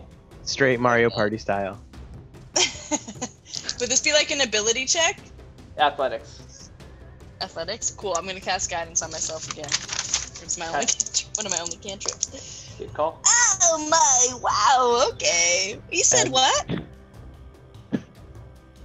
Athletics? What? Athletics. You said. Yeah. Okay, 9. 9. Okay. Yeah, man. All right. On. What would you like to do? So they're coming out. The logs are like coming at me, right? Yeah, there's one big log coming at you now. Where is Jolie in relation to me? On the fucking slopes, I biffed it. Yeah. I mean, you guys are near each other for sure. Yeah. You see her start to jump over the log. Okay. Can I quickly grab her and just duck and take the brunt of the logs? Yeah, this is some meta ass shit right now, but yes, you can. Well, can I see? Well, let me ask first. Can I see that she's gonna fuck it up? Like, can I see that she's gonna fuck this up. It's like when a cat jumps off of all fours at the same time, and it's like kind of weird and awkward. Like I'm just. And if not, I'll do something different. Like I feel like lame about you reacting because you guys are all doing this at the same time. Like so. Can he roll for it? Can he roll for it? No, because it doesn't make any sense. Like he's only reacting because he knows that she rolled poorly. That's fair. That's fair. Then I'll just try and jump over. Unless you genuinely feel like you're like, man, she's gonna fuck this up. Look at her. I know who she is. She fucks up everything. I mean, that's your call. I don't know. If that's how you feel, then cool. I'm good with it. I mean, kind of, but I'll roll with DM. That to her right now. Jolie, you already did by saying cool. Jolie, please don't fucking trip on this log and get your shins caught in this. All right. I'm out of spells. I feel weird. I'm gonna jump over it. No magic. But just yell at me if you need my help, and then I'm gonna try and jump over the log. As she's like trying to jump over, failing. She's already like hit it with her hips. Like didn't make it clear over at all. Yeah. All right. Yeah, go ahead. An athletics roll and try and. Actually, you're trying to grab her and just take it. Just take the hit. Yeah, if it can. I got a 17 total. To grab her. Yeah. All right, man. Yeah, you grab her and you just turn and you try and just take this thing. We're gonna fall down the hill. It'll be rough. All right, man. It hits you and it breaks in half over your body, and you pump it with it. How many times did you roll for that? I know you were silent for 12 to 15 seconds. I just think I rolled. We know how long that is. It's pretty long. This huge log just rolled at you. One of like these big trees that they cut literally for this purpose. And you take 36 points of damage. That takes me to -1 hit points. It's okay, I got spare the dying, don't you fucking worry. You roll all the way to the base of this thing. That tree log is like in pieces now around you. I mean, it was like a brutal scene. Jolie, you've never seen someone self-sacrifice for you before like that. Can I make the noise that I made when the tree hit me? Yeah. Wait, hold on. Let me turn the sound off. Go ahead. That was it. Beautiful. No, I'm glad I paused the music for a second just for that. Let me turn the sound off. Yeah. Turn the music off. Yeah, man. And you immediately you lose consciousness. I mean, it was a brutal thing. Your back is kind of shattered, and you fall to the ground in pieces. I mean, the wood falls into pieces. Yeah. Jolie, you're like in his kind of lifeless arms, or at least not unstable arms. I immediately just hold him real close and give him a big hug and cast Spare the Dying, so he is brought back to 0 hit points and stable. He doesn't have to make any death saving. Nice. Okay. Nice. Still unconscious, Sog. Awesome. Tak and Togu, you guys hit the ground and you stand up and you look and see what happened to Ong and Jolie. You see what Era just did with Vint, and you're still on the ramp. What would you guys like to do? Oh, Tak's still like tied up. Hey, Tak! Time for small talk. You want to help me out? Oh, yeah. I want to take out church key.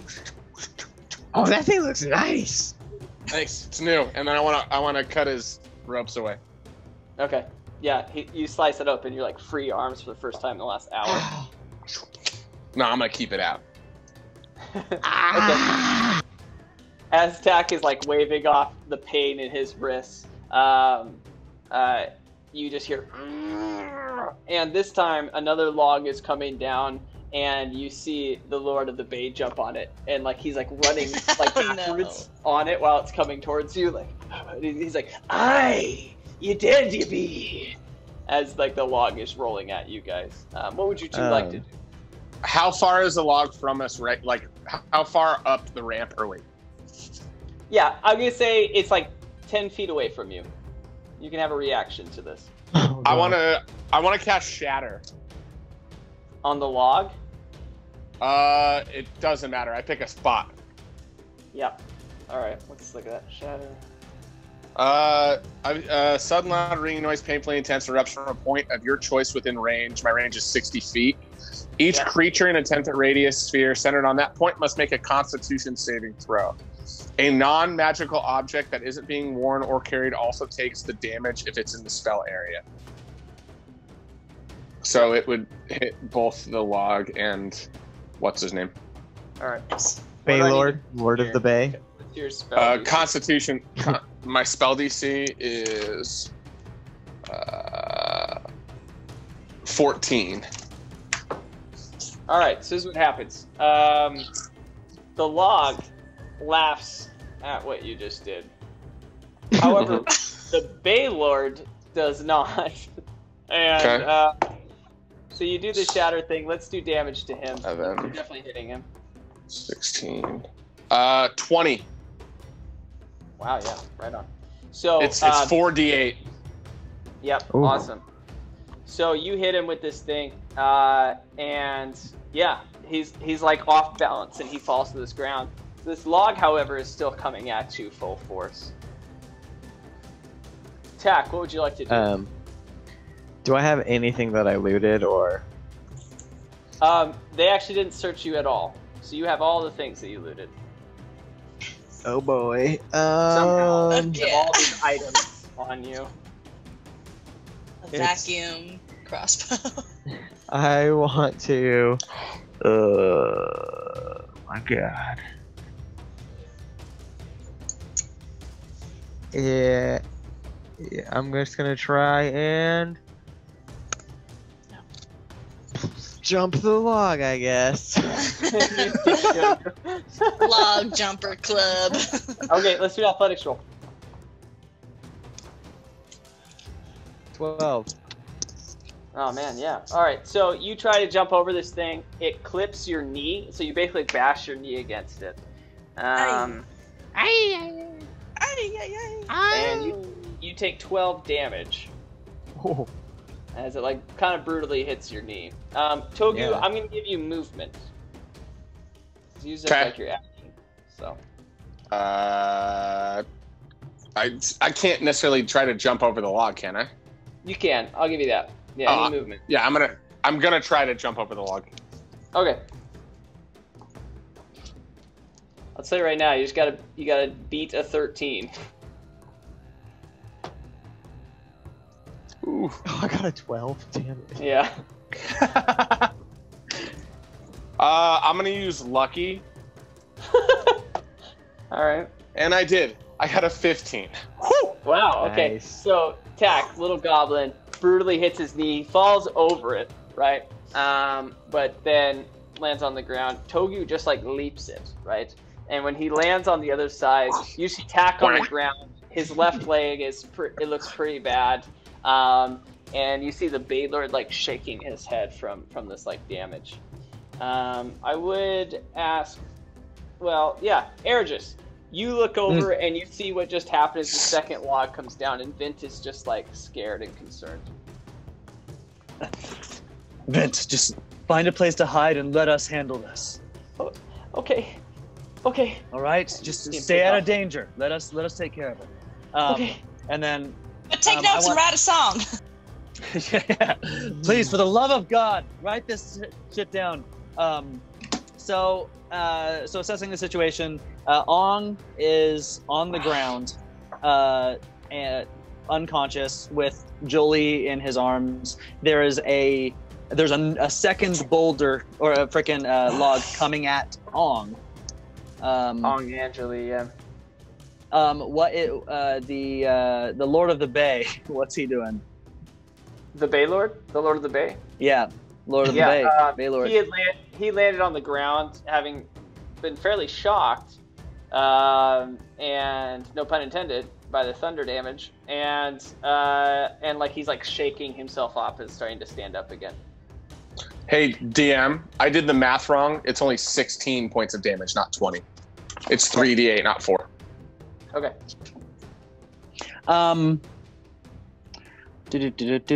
Hey, meat sauce party time. Dang it.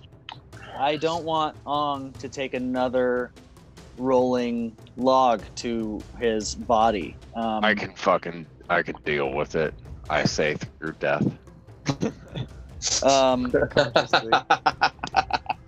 Oh, jeez. Yeah.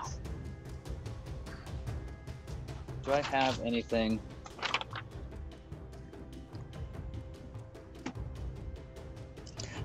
Yeah. Ong, how much do you weigh?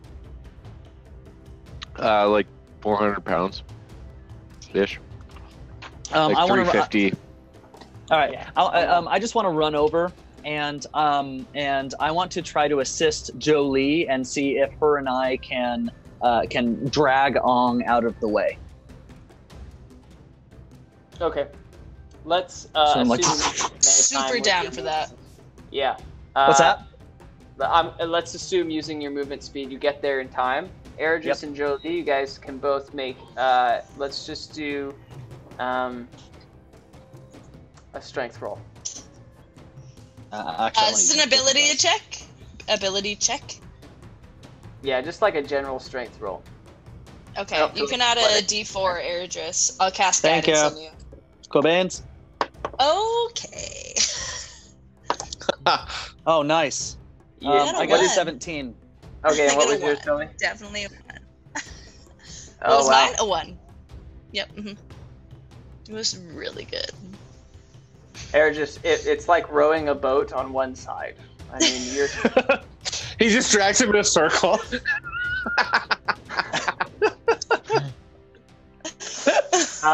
My paws are hurt specifically. Ow! You Like guys- I can't lift Ong. It's so hard. I'm so sorry. You guys had a combined as- DC of 25, and you got an 18 total. So I don't. Oh, Yeah. okay. Yeah. So yeah, you're not moving him very far. It's concerning. All right. In that case, I just want to. Well, I mean, wait. Is it my turn or is it Jolie's turn? It's still your That's turn. You probably- did your movement, your action. You can say things. Yeah, Jolie- actually, guidance is an action, so I use my turn, so I don't have a turn. Oh God. Oh no. Yeah, Sweet. yeah. Does this Yeah. count as a missile? I'm terrified without magic in my spells, apparently. Yeah. Well. All right. Yeah, you're starting to move him, and the log is coming at you very, very quickly. Let's see. You guys are gonna get hit by this thing. Eridris, I'm so sorry. I'm just real scared right now. Hold and up. I don't have my Wait, magic. wait. and I'm Hold up. super Can I do a much. bonus action? If Yeah. it's considered a bonus action, whatever you're doing. Yes, it is. All right. Then yes. Okay. So what I want to do is I want to go step with the wind, and I want to expend a key point, Yay. so that I can take a disengage or dash action as a bonus action. Nice. Okay. So you're bailing. So what I would like to do is like just with one arm, just like dash out of the way with Jolie and just like jump out of the thing.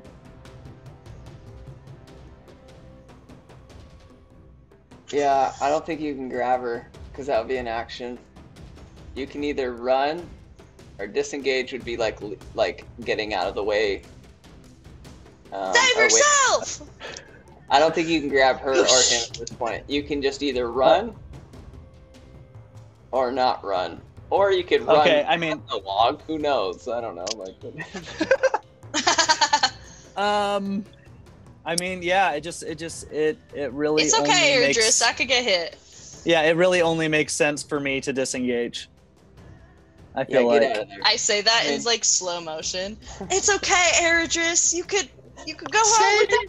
You can just tell on his face as he's like pulling him over, like, this isn't working. You're like, just go. Okay. I let go of his hand. Wow, this is brutal. Yeah, I had planned for a very different scenario. All right, man. You get out of the way. Okay. Let's do you first. You get smashed by this thing. You're now in your death saving, and you have one failure. Jolie. All right.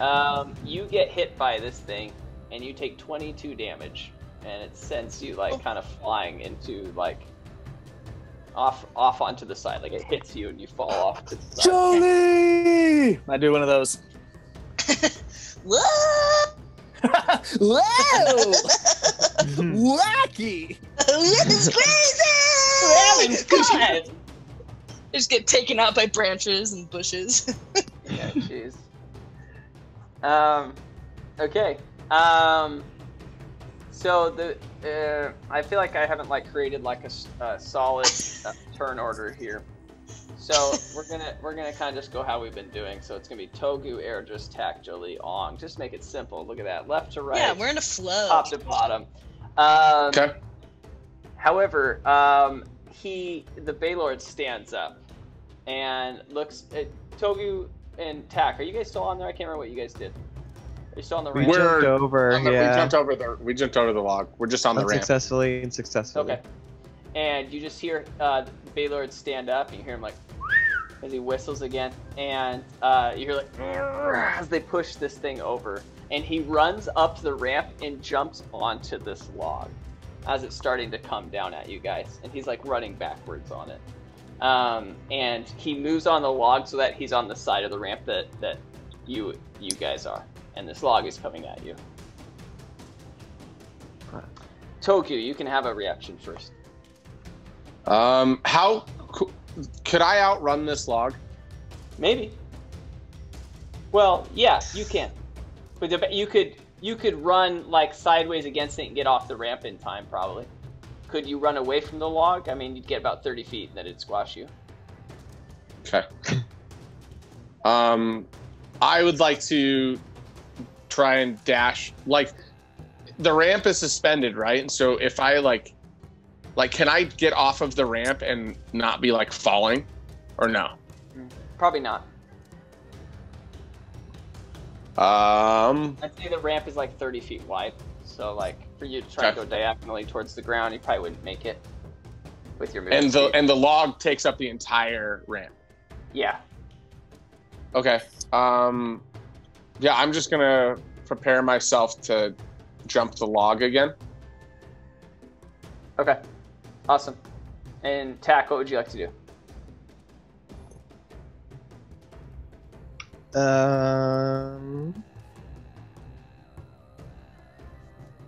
Fuck. I will.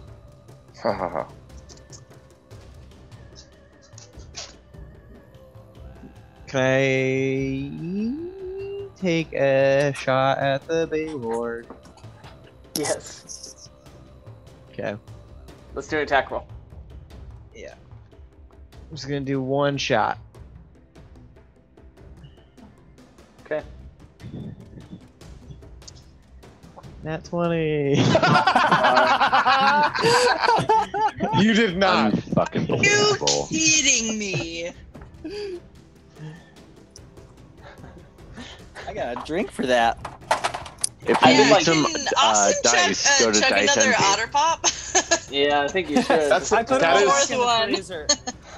That is for insane. everybody who's watching right now, anytime we nat 1 or nat 20, you got to take a drink of whatever you're drinking.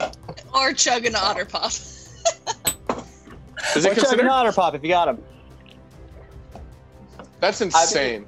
Joe. Dude, first merch item, Bottlecap Otter Pops. Just saying. Yep, that's it. Yeah, let's do damage and you critical, so we'll double your damage roll. Okay. Well, good thing we did that. I'm gonna use Fury of the Small. Sam, do you know? I can't remember, but when you nat, is it double the entire amount or is it double the base amount? The base damage. Double the roll? dice. Double the Yeah. dice. That's Yeah. what I thought. Okay. Double the dice, sick. double the fun. I do 11 Double damage. make, Total? Yeah. With doubling your damage, or at least your roll for it. With doubling my dice? Yeah, I rolled a 1. That's why I use Fury of the Small. Oh, no! Alright, man. Where are you aiming for? Because you can hit wherever you want with that 20, except like killing him in his head. But Other than his asshole, because that's behind him. Then his heart. Yeah, you hit him. Yeah. No, I want to shoot him in. I just want to like aim for like his left knee. Okay. Interesting. Yes, you hit him right in his left leg. And yeah, it goes into, I would say like right above his knee, and it just goes into like his lower thigh. And you can see that he's trying to like run on this thing, and he's kind of limping, like kind of hopping as this launch is rolling. Toku, did you roll? We'll keep going with you, but you guys simultaneously things happening. Did you roll athletics? I can't remember what you got. Okay, let's roll athletics. I haven't yet. I got a 16. Okay, so you jump over this thing. Togu, as you do, he's like limping and he like slaps you in the chest, which forces you to like land on the thing. You guys are rolling together on this. Tak, what else did you want to do? I want to use Action Surge to shoot him again. Yes, let's do it. 19. Yeah, you hit. Let's do damage. 7. Okay. Yeah, so you hit him like on one of his arms, and it like goes through his bicep, and you just see him like yelling like ah. Do I also get the chance to dodge, like for a movement? Yes, you can move. You can move. So I'm gonna see if I can actually on. dodge this time. Okay.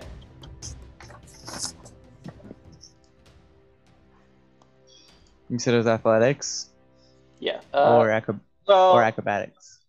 Depending on what you're doing. You're jumping over it? Yeah. Then athletics for the jump. 8.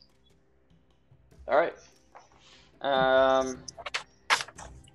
guys are gonna get brutalized by these fucking logs. Some strong logs.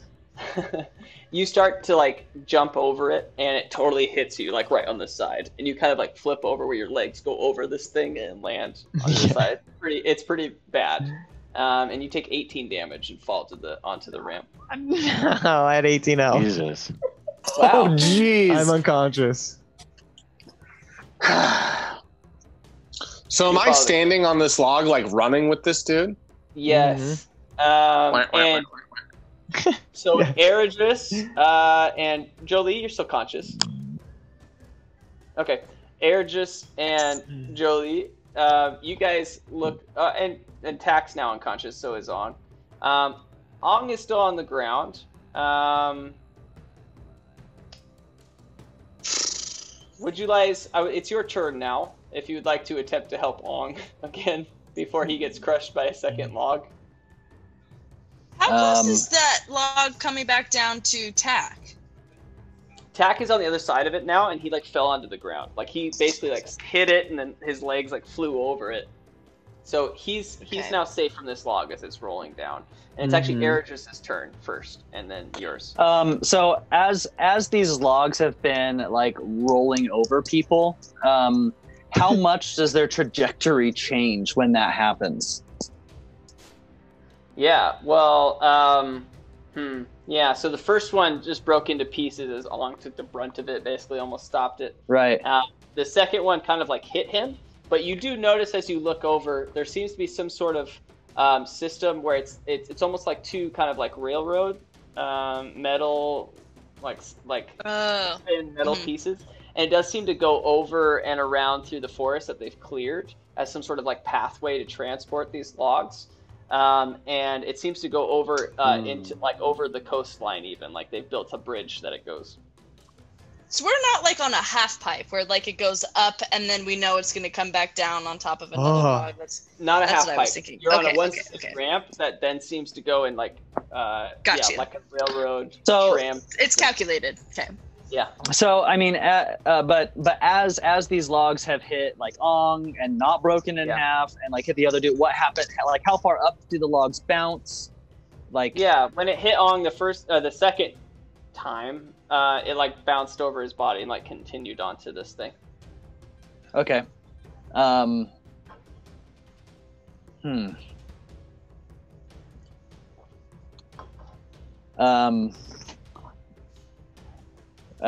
can talk without using up stuff, right? Right. Jolie, I'm worried that if the Bay Lord is still conscious, they're just gonna keep sending logs this way. But I don't want Ong to die. Why don't we both just try and get him out of the way again? Just Right? one more shot at saving Ong. Mm-hmm. All right, I couldn't do much else. let's do it. If he already tried to save me, I have to do it. So Can I use the help action for Eredris, who gets advantage on the roll? to assist him? Well, I mean, if the DC is, you said 26, 25. I definitely can't roll a 25 on my Okay, own. you said it for 2 people. Got you. Yeah. Okay, I'll roll. Yeah, so that's for combat. So yes, it's not really combat. Aid a friendly creature. No, you can't. Okay. You can't. How this far- thing we did before. Oh my god, I'm so bad. How far are they from me on this log? Yeah, I mean they're close. They're just off the ramp a little bit. I would say within like 20 feet or so. You're on this thing. So they are within shouting distance? Yes, and you're not in turn, so the only thing you could do is talk. Perfect. So I want to talk and give them both bardic inspiration. No, you can't. You can't do I any can't? spells. No spells, no actions. I'm just talking. It's not a spell. It is. It's not a spell. It's an ability, isn't it? You can't. Outside of your turn, you cannot do anything except just. It's my turn. We're good. It's outside of my turn. Got it. You're good. Tried. Here we go. got a 3. I dropped my dice and got an 11. That doesn't count though. Drop your dice. Okay, I mean, you guys attempt to move his hulking body and fail once again. And as you're pulling him, Wait, doesn't he have to roll again? Because we don't take dice on the floor, right?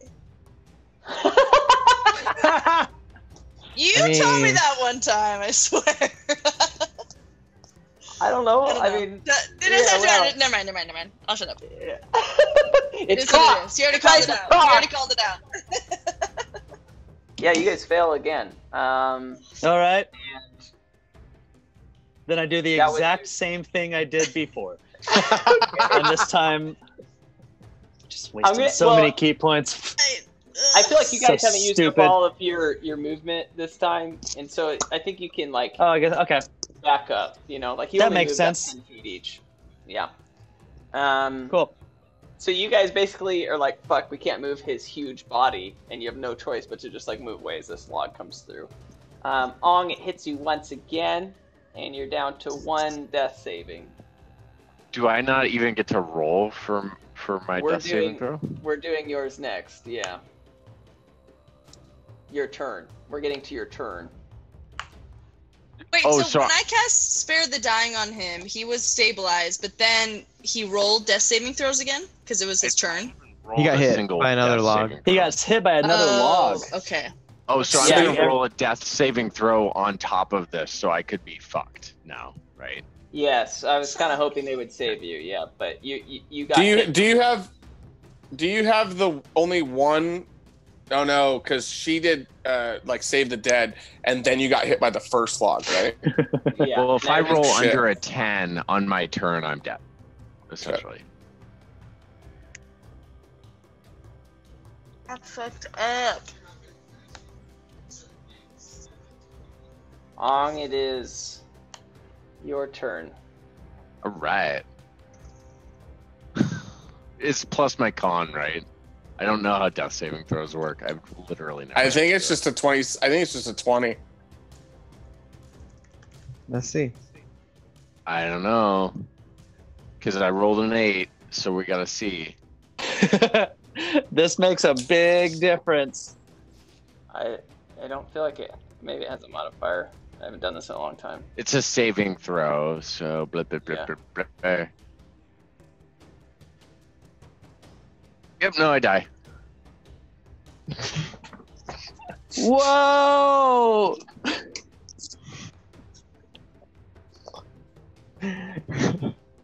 Welcome to the club. Yep, I'm dead. You guys, Except you've already done that. you guys watch Erdris and Jolie as you attempt to move Ong away from this log, rolling down this ramp. And with all of your strength, you guys are unable to move Ong. And for the second time, you watch as his unmoving body is trampled by this huge log rolling down. This time with Togu attempting to dance on top of it and not fall, and the Lord of the Bay running backwards on it. And it hits Ong, and you watch as the life leaves Ong's eyes, as his soul starts to leave the body. I mean, you don't see this, but you can feel that there's just no longer any movement and any life coming from his eyes. Tak, you stand up from the ramp as you watch Togu and the Lord of the Bay continue to roll down this thing into away from you guys. I'm unconscious. Oh, are you unconscious? I'm sorry. You haven't done your turn yet, but you two worries. watch as Togu and the Lord of the Bay continue to roll away further onto this railway. However, your attention is far more focused on Ong.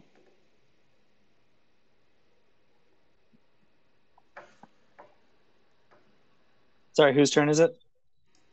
I guess we're just gonna have a moment. Erdris and Jolie, you watch as they roll away into the distance. Tak is unconscious on the ramp, and you're both staring at Ong as he's very clearly died in front of your eyes.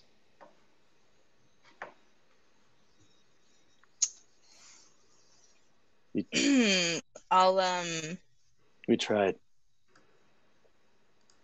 I'm just gonna run attack then and try and cast Spare the Dying again. Bring him to 0 hit points and stabilize him. Okay. Tak, you don't have to make a death saving.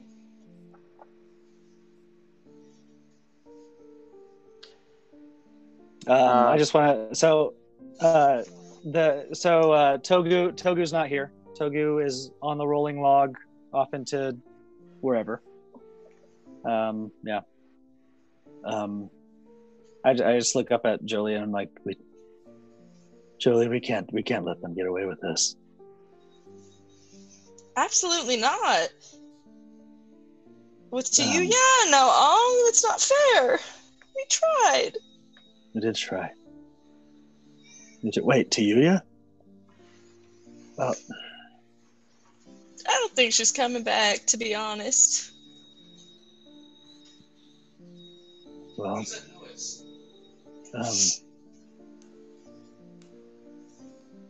I don't know what to do. Do we have some place we can go? Do we have? I don't know. Let's try and pull Tak away from this and just, I don't know, hide maybe. Yeah. We'll come up with something. So yeah, I just want to go over and I want to assist Jolie in picking Tak up. Yeah. And taking him. Yeah, you're able to just put Tak onto your back.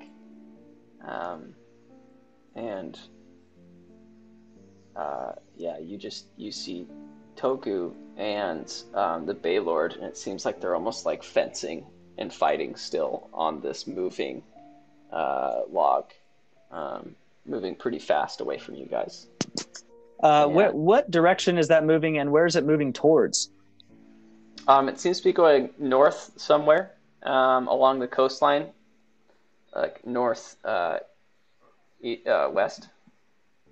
Okay. I want to set Tak back down, and I want to be like, Jolie, to take care of Tak.